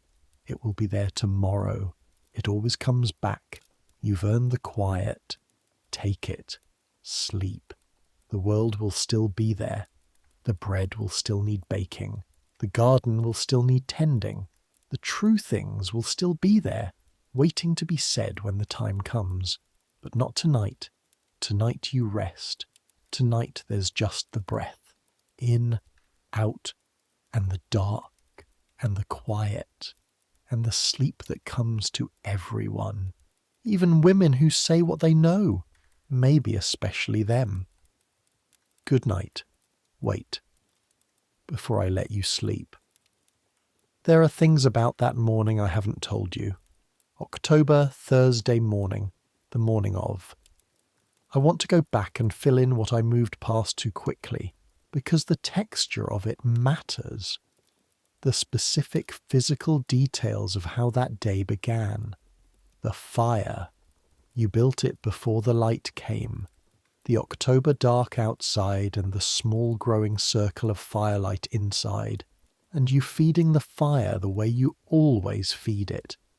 Careful and habitual, and not thinking about anything except the fire, because the fire was the thing that needed doing, and it kept you from thinking about the thing you didn't want to think about yet. You made bread. This might seem strange. The morning of the day you were going to be ducked in a river, you made bread. But bread needs to be made. The household doesn't stop needing bread because something difficult is happening to the person who makes it. John needs his bread. Mary needs hers. Will needs his. And making the bread is what you do with your hands when your hands need something to do. And your hands very badly needed something to do that morning. So, the flour. Already measured out the night before, the good measure, the correct measure, because you do not short measure flour. The yeast, the water from the pitcher, the salt, your hands in the dough, the particular resistance of bread dough, which is a living thing, which has given spring, and the specific quality of something that pushes back against you and then yields, and pushes back again, rhythmically. The way the best kinds of physical work are rhythmic. Kneading bread. You've been doing it since you were 9 years old. Your mother showed you. Her hands over your hands in the dough. The way you need to put your weight into it. Not just your arms. Your whole body behind the press. Your back. Your hips. The way you fold it and turn it and fold it again. The sound of it, a soft, damp sound, unremarkable and entirely specific to itself. You kneaded bread in the October dark with the fire going behind you, and the smells of tallow and ash and wool, and the faint undercurrent of the river, and you thought, this is happening. Today. And you kept kneading. set it to rise, made the porridge, woke the children, the ordinary sequence of a morning. John told you about his dream. He'd been dreaming about something with a horse in it. The details were complicated and not quite coherent, and he told you all of it anyway, leaning on the table while he waited for his bowl, still warm from sleep, his hair everywhere. "That's quite a dream," you said. "Do you think horses can think?" he asked. "I think they think about horse things," you said. "What are horse things?" "Grass, other horses, whether the ground is dry enough." He considered this. "I think they think more than that," he said. "Maybe," you said. You brought him his porridge. Mary came down with her shoes unbuckled and sat on the bench and let you buckle them for her, which she's perfectly capable of doing herself but prefers to have done for her in the mornings, and you did it. Crouched down in front of her, your fingers on the small buckles, her face above you, looking down at you with the particular expression she sometimes has, the one that means she's watching more carefully than she usually lets on. "Mamma," she said. "Yes, hen. Are you afraid?" You looked up at her. She's 5 years old. She sees everything. "A little," you said, because lying to Mary about that kind of thing has always seemed worse than whatever the truth costs. She nodded. "Will it hurt?" she asked. "For a while," you said, "and then it'll be over and I'll come home." She looked at you for a long moment. "Okay," she said. She believed you, or chose to believe you, which in a 5-year-old is basically the same thing. You buckled her other shoe, stood up, kept going. That's what I want you to know about that morning. Not the official part, not the ducking, the bread and the porridge and John's dream about horses and Mary's buckled shoes. The morning that existed in between the verdict and the ford. The ordinary, specific, continuing life that kept happening despite what was happening inside it. You made bread, you talked about horses, you buckled her shoes, and then you put on your good clothes and walked to the ford and sat in the chair and came back up 3 times and walked home. And the next morning you made bread again. The bread, always the bread. The river can take your clothes and leave you dripping on the bank in October with 60 people watching, and the next day the bread still needs making, and you make it, because that's what there is. That's not defeat. That's not even resilience, not in the way resilience is usually talked about, like it's a thing you have that other people don't. It's just the texture of a life.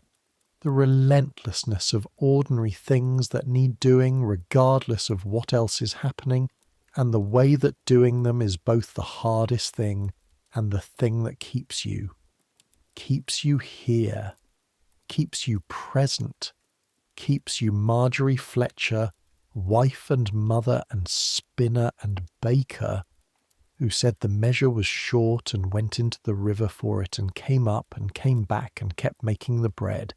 That's everything. That's the whole of it. Now you sleep. The bread is made. The fire is banked. The children are asleep.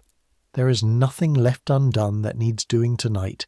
The dark is the dark. The night is just the night. Let it be the night.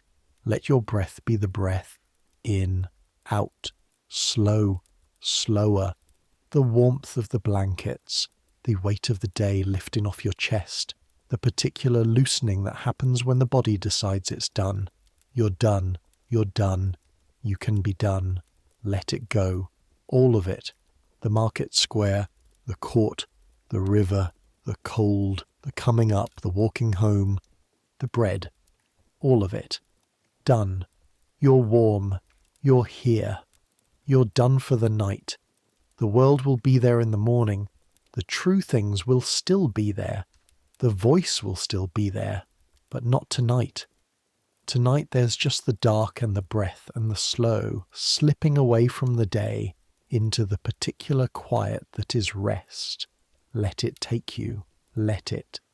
You've earned this. You've earned every second of this quiet. Sleep. Centuries will pass. The village of Thorn Hollow will change. The thatched roofs will be replaced eventually by slate.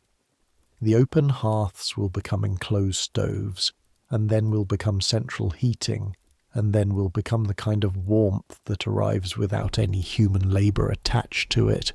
That just is, that you adjust with a dial. The river will still be there. Rivers are permanent in the way that human arrangements are not. The Trent will run through Lincolnshire in every century that comes, the same water moving through the same general geography, doing what rivers have always done, which is to say moving toward the sea without being asked to. The ducking stool will be gone. Long gone. Gone into firewood or rot, or simply the dissolution that overtakes things not used, not maintained, not remembered. The yew tree in the churchyard will be very old, perhaps the oldest yew in the county eventually. Yews live for thousands of years. The yew that witnessed what happened in 1698 will still be there when nobody alive can remember what happened in 1698. It will be there when 1698 is the same kind of faint ancient distance as the Roman road that cuts across the North Field, visible only as a slightly different shade of green in a dry summer. Margery Fletcher will be gone, Will Fletcher, John, Mary. All of them will be in the churchyard, eventually, in the part of the churchyard that holds the ordinary people. Not the grand memorials in stone with carved angels, but the simpler markers that go green with moss and become unreadable within 100 years and then are just humps in the ground that people walk past without knowing what's underneath. All of them will be there, and not there too. In the bread that rose in Thorn Hollow for the years after October 1698, while the measure was correct and the flour was honest and the village continued on its ordinary way. In the girl Ellen who learned to spin at the right angle and passed that on.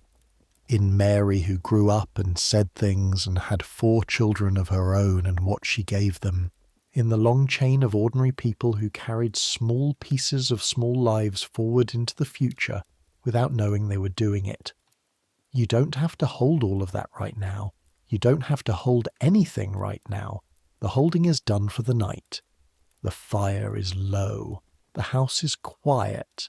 The river is just a river. The dark is just the dark. And you're just here. Warm. Breathing. Done. Good night.